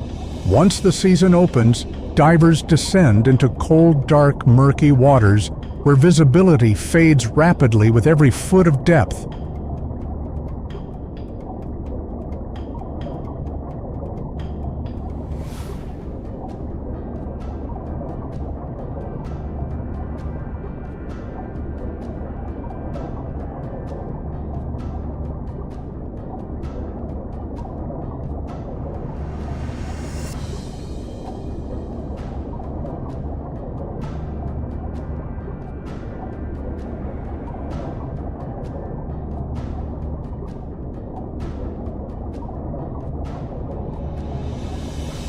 Close to the seafloor, they search among sand and rocky reefs, collecting each sea cucumber by hand. The work may appear slow and methodical, but every minute counts. The longer they remain underwater, the greater the physical strain, and even a small mistake can quickly become dangerous.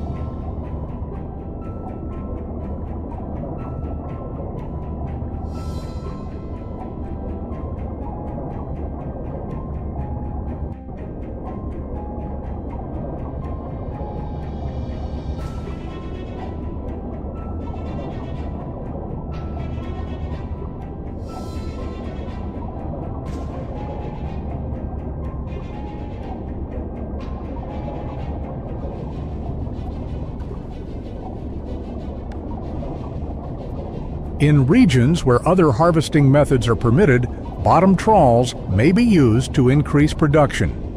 Instead of collecting individual sea cucumbers by hand, these nets cover a much larger area, allowing far greater quantities to be harvested before the short season comes to an end.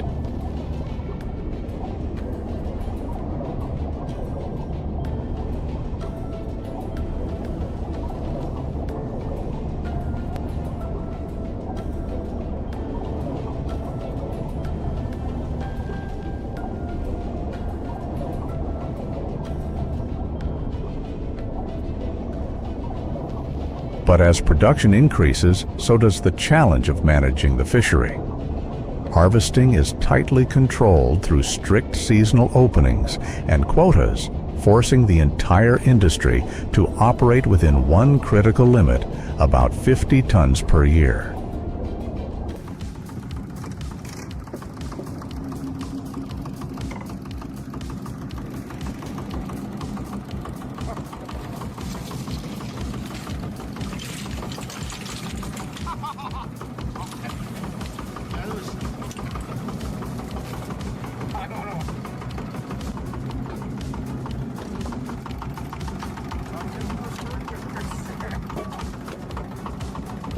Exceeding the quota can mean violating fishery regulations.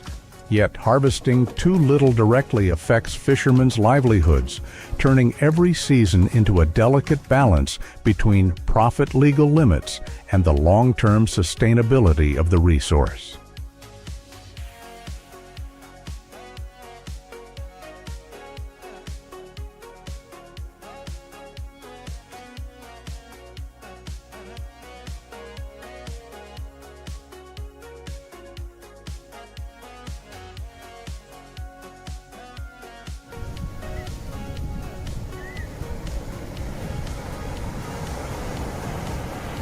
Behind those 50 tons of sea cucumbers lies a price far greater than the numbers shown on financial reports.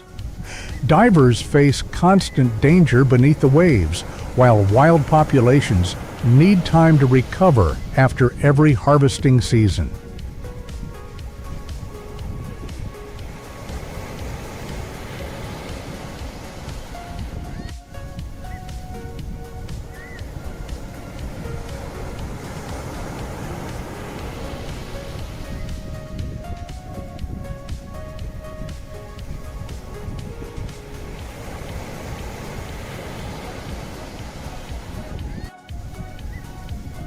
And that raises the question that will ultimately determine the future of the industry.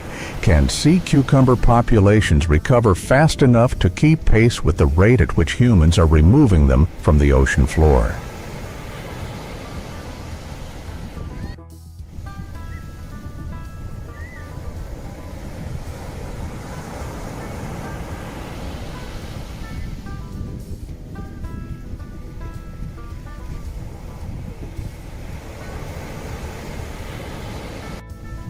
As the value continues to rise, the pressure spreads from the divers who harvest them to the very ecosystem that sustains them.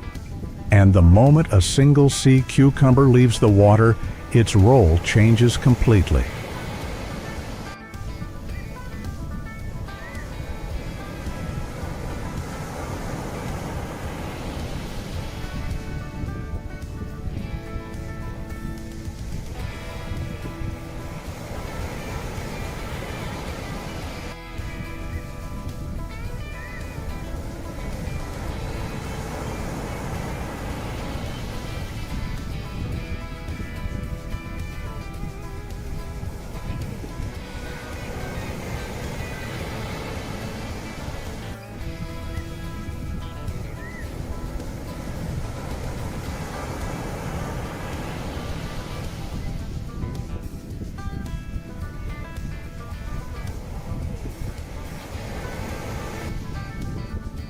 It is no longer a quiet creature crawling across the seafloor. It becomes the raw material for a $10 million industry, and the next chapter begins the instant the factory doors close behind it.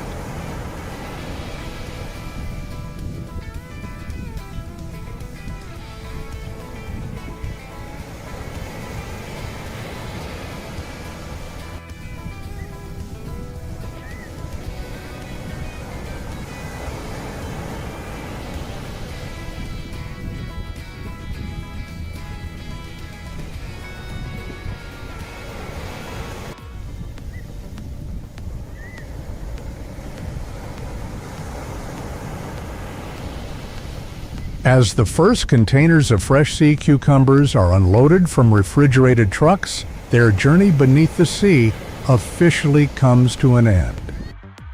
Behind the steel doors of the processing plant, an entirely new chapter begins, one where the value of every individual specimen is determined within minutes.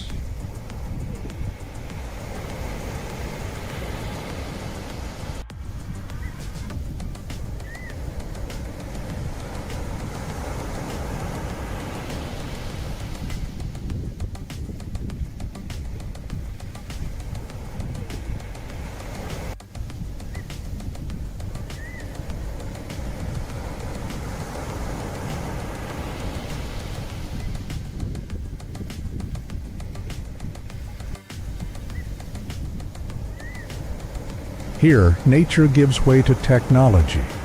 There are no more waves or ocean currents, only constantly moving conveyor belts, bright white lights, and a process controlled with near-perfect precision.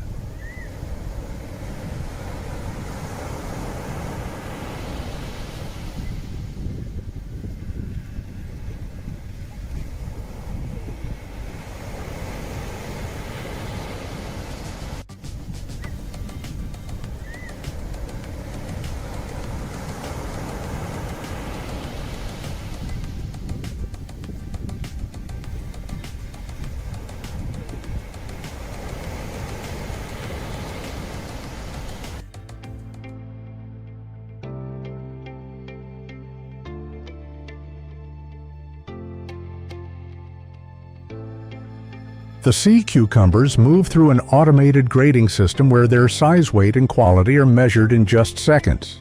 From this point forward, they are no longer viewed as marine creatures, but as products that must meet the industry's strictest standards.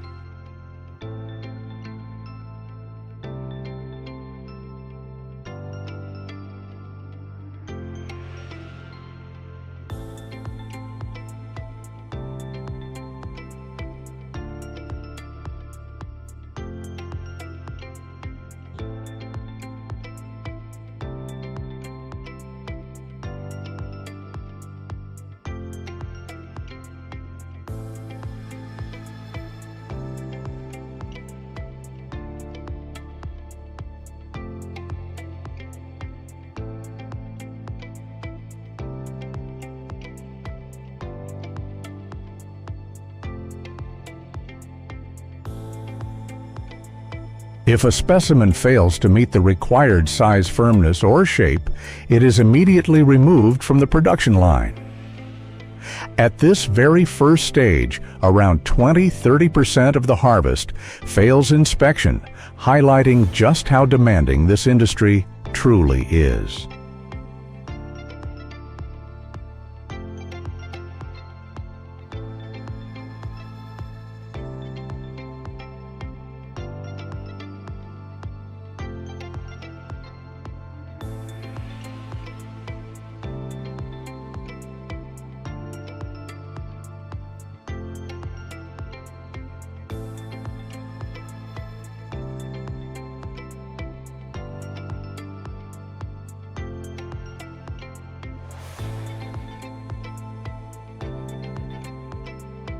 To seafood processors, this is not waste. It is an essential rule for maintaining quality in an industry worth more than $10 million a year, where every standard directly influences the final market value.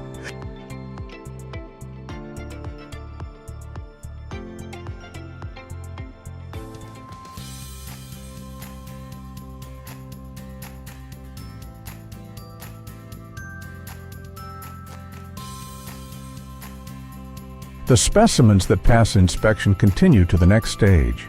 From here, the facility no longer simply sorts the harvest, it begins transforming a seafloor dwelling creature into a premium product for the global market.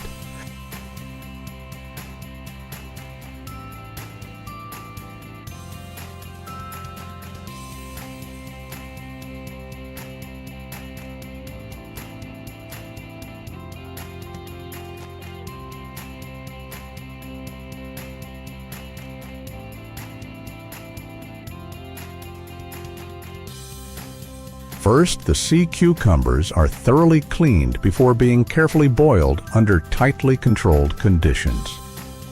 The goal is not to cook them completely, but to stabilize their structure while preserving as much of the meat's quality as possible.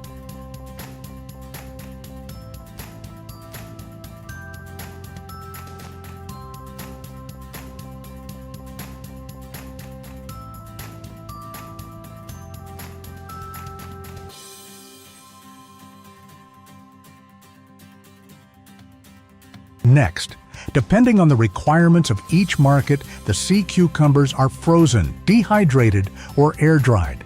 The entire process can take anywhere from several days to several weeks, with temperature, humidity, and timing strictly controlled to produce the highest value product possible.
The true value of sea cucumbers is not created when they leave the ocean floor, but during this demanding refinement process.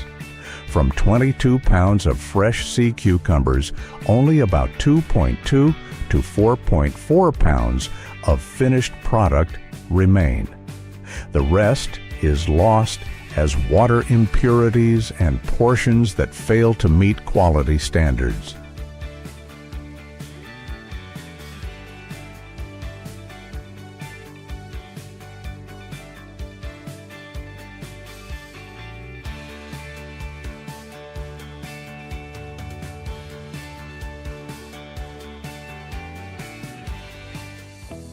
To many people, that seems like an astonishing amount of loss.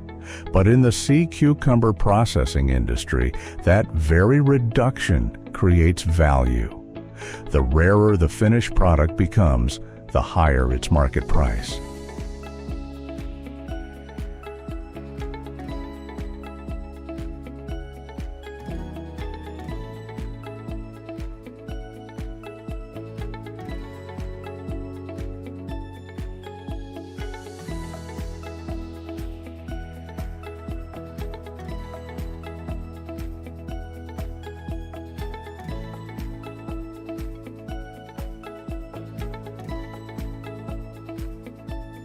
When the production line comes to a stop, what rests on the stainless steel trays is no longer an anonymous creature from the ocean floor. It has become a premium product ready to enter a market where buyers compete for its rarest and finest qualities.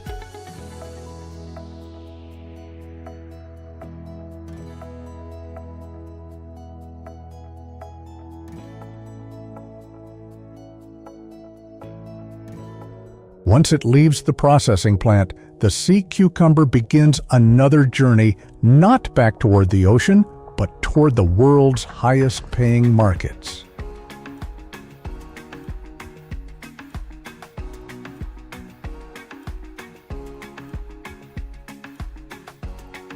Most products are packaged and exported to China, Hong Kong, and Singapore, where sea cucumbers have long been valued as more than just food. They are symbols of culinary tradition and social status.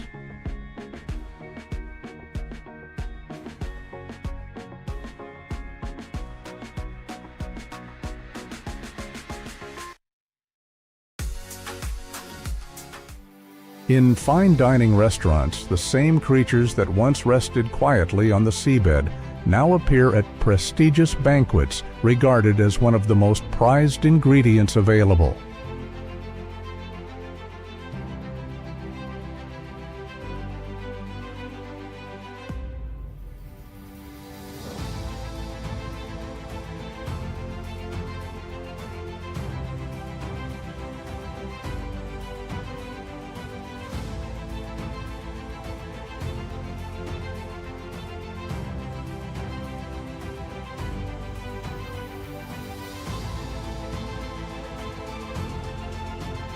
Beyond traditional cuisine, sea cucumbers are also processed into premium health supplements and specialty wellness products aimed at high-end consumers.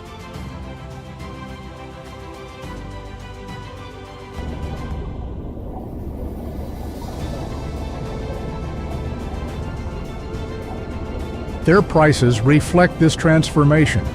Many premium products sell for several $100s per pound, while rare or exceptionally high-quality varieties can command even higher prices.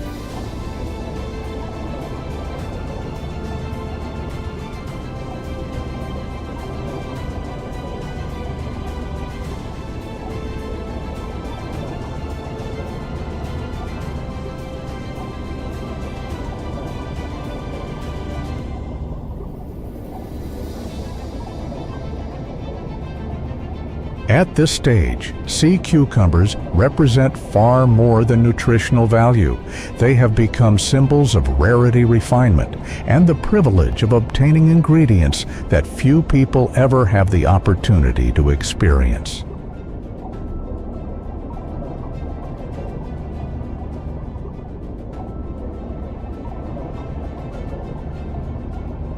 Yet, behind this thriving market lies a role that is rarely discussed. In nature, sea cucumbers are the engineers of the seafloor, constantly processing sediment, recycling nutrients, and helping maintain the balance of marine ecosystems.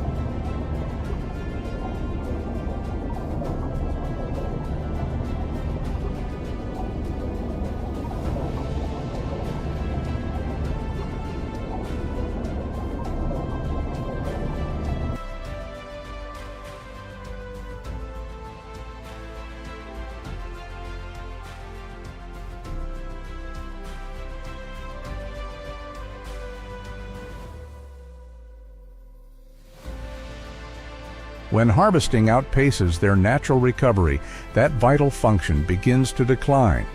Sediment accumulates, the seabed environment changes, and small disruptions gradually ripple throughout the ecosystem.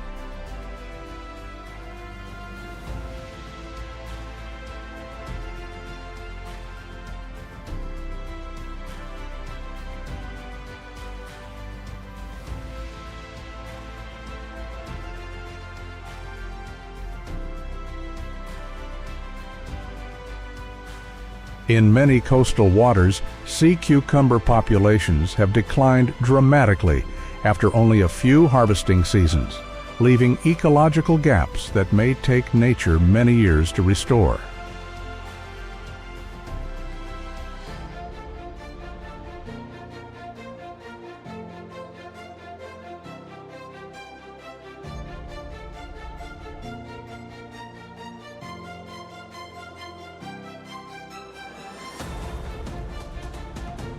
The seafloor grows quieter, but that silence is not a sign of peace. It is the silence left behind as the creatures that once quietly maintained the ocean's balance begin to disappear. This is perhaps the greatest paradox of a $10 million a year industry.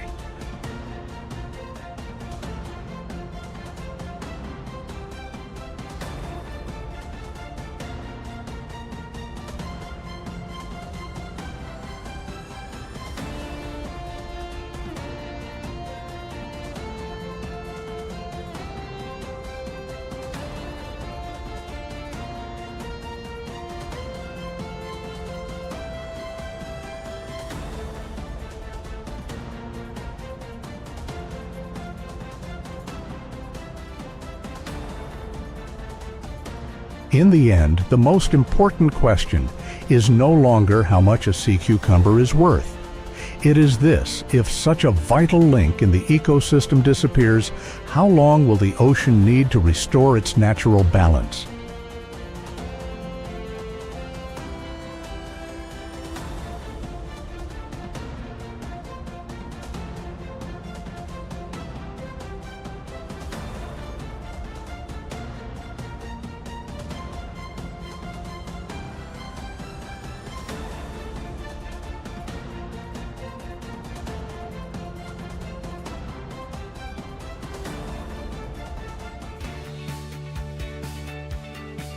From the cold mud of the seafloor to the tables of luxury restaurants, the journey of the sea cucumber shows that value is created not only by markets, but also by the choices humanity makes between exploitation and conservation. $10 million can be measured, but the price paid by nature cannot.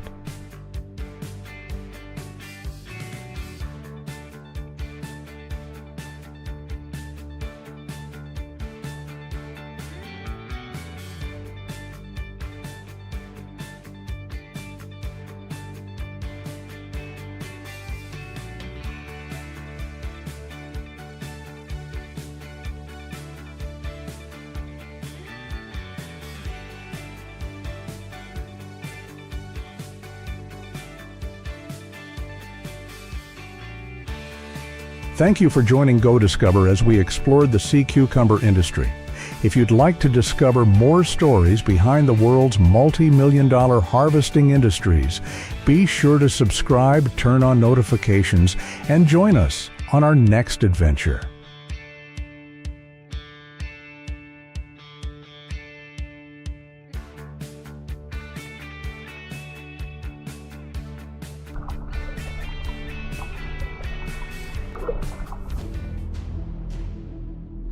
Few people would imagine that behind the luxury goods displayed in Paris lies a journey that begins thousands of miles away amid the harsh wetlands of Australia. Every week, more than 200 crocodiles are carefully raised and harvested under strict controls before entering processing stages that demand an extraordinary level of precision and craftsmanship. The distance between these two worlds is bridged by a demanding industry where skill, hard labor, and danger stand behind the transformation of rough crocodile hides into symbols of high fashion. If sea cucumbers show that value can lie deep beneath the ocean floor, crocodiles prove the opposite. Sometimes a multi-million-dollar industry begins with creatures that people once feared and avoided.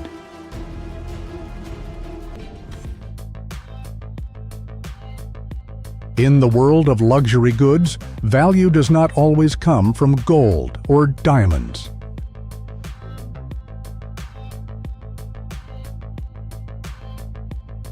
From Hermes to Gucci, crocodile belly skin is transformed into handbags, belts, and shoes priced from $40,000 to more than $100,000. What creates such extraordinary prices is the near absolute demand for uniformity and beauty in every natural pattern.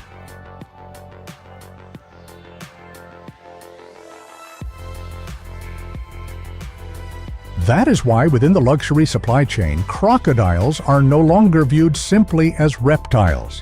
Each animal can become a source of high-value raw material, the so-called living gold of the global leather industry.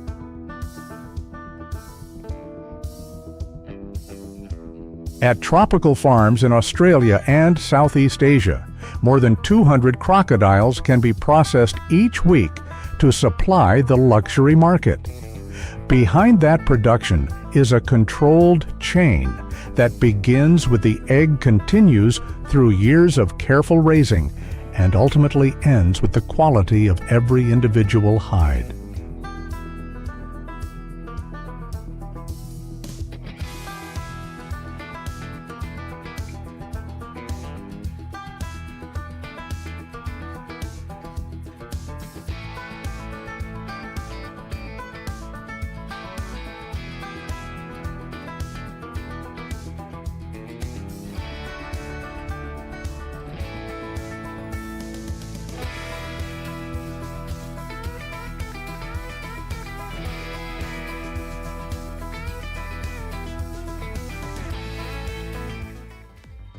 The first stage happens before the crocodile even exists.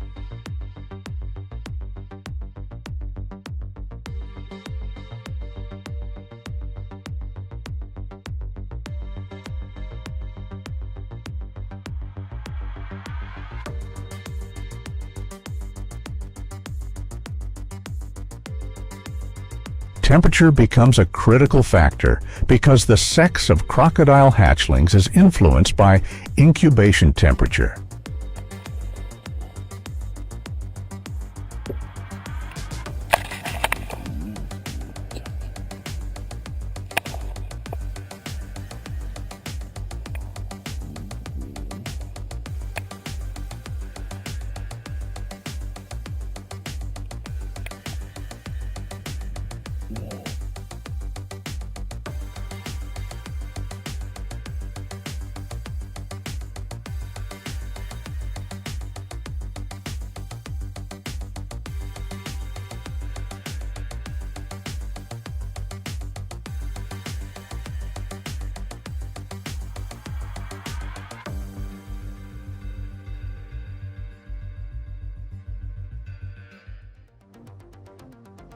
Around 88.9 degrees can produce a higher proportion of males under certain conditions, and a change of just 1.8 degrees can significantly alter the sex ratio.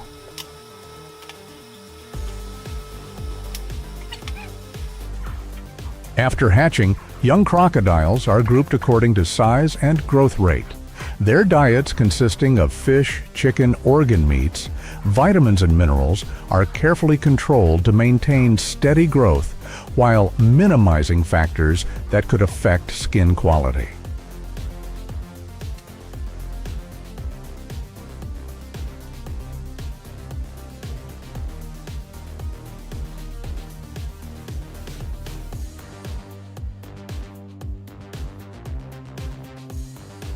This process continues for approximately 18 to 24 months.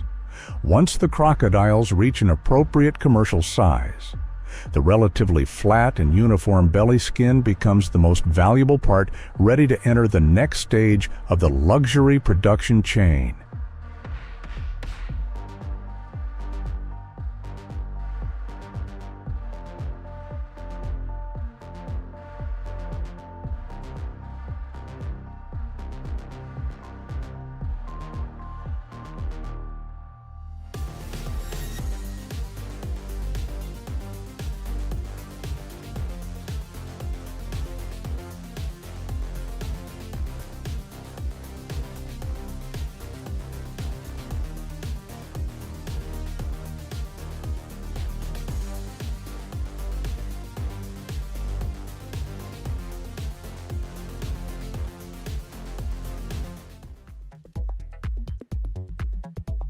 In this industry, the greatest enemy can sometimes be nothing more than a single scratch. Enclosures are carefully controlled for temperature, lighting, and water quality, while noise overcrowding and other sources of stress are minimized. A single bite or scratch on a valuable section of skin can erase thousands of dollars in value.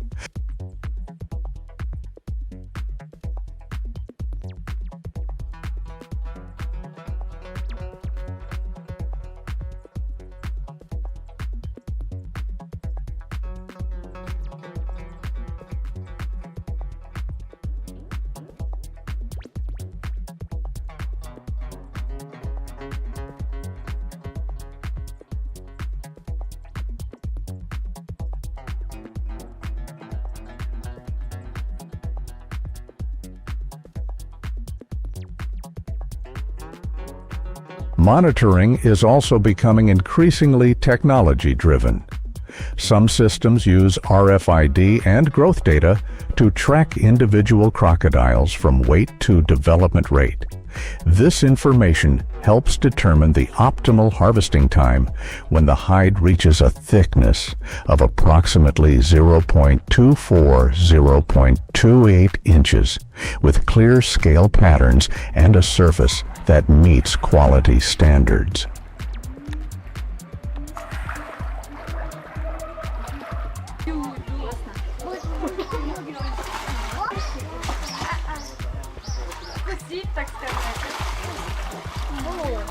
By controlling the entire process, the target of 200 crocodiles per week is no longer entirely dependent on chance. It becomes planned production, supported by a combination of animal husbandry, data management, and quality control.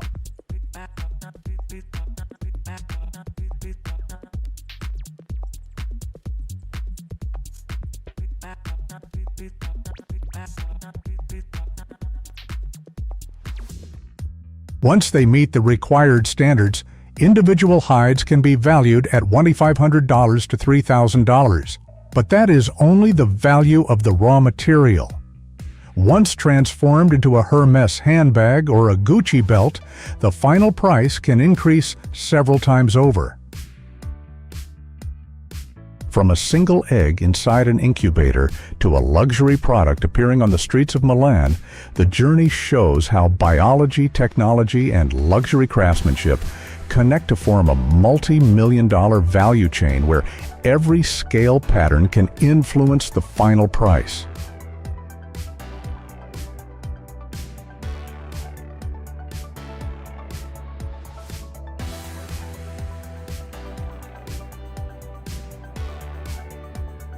After 18 to 24 months of careful raising, the crocodiles finally reach commercial size with relatively uniform belly skin and minimal imperfections.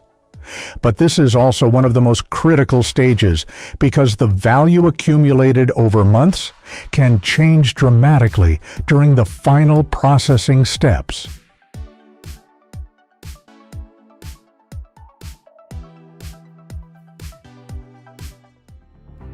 Slaughtering must comply with animal welfare regulations and the standards applicable to each facility. The goal is to minimize pain, stress, and uncontrolled movement while protecting the quality of the highly valuable hide.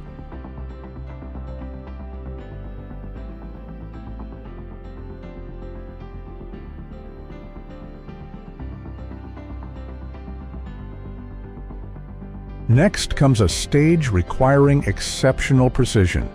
The hide is carefully removed by skilled workers, sometimes with the assistance of specialized equipment. A single incorrect cut, tear, or injury to the belly section can reduce the commercial value of the hide by thousands of dollars.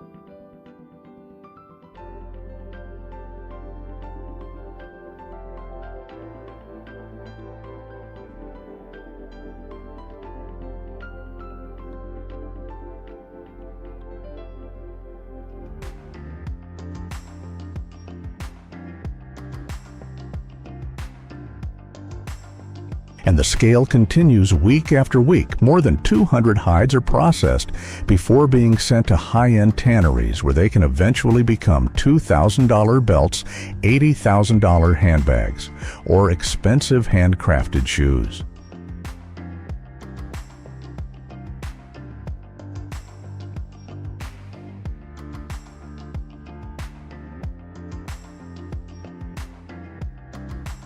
Once it leaves the farm, a crocodile hide is still far from being a luxury material. Its true value begins to take shape at the tannery, where the raw hide undergoes weeks of processing before it is ready to enter the world of high fashion.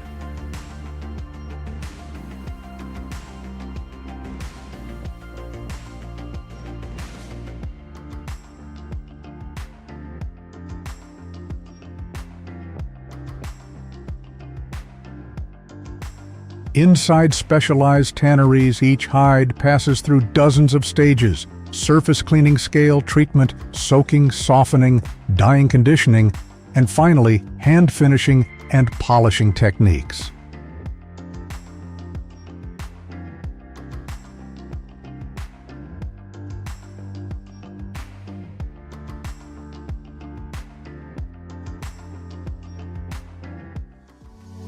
Looking back at the entire journey, more than 200 crocodiles per week is not simply a production figure.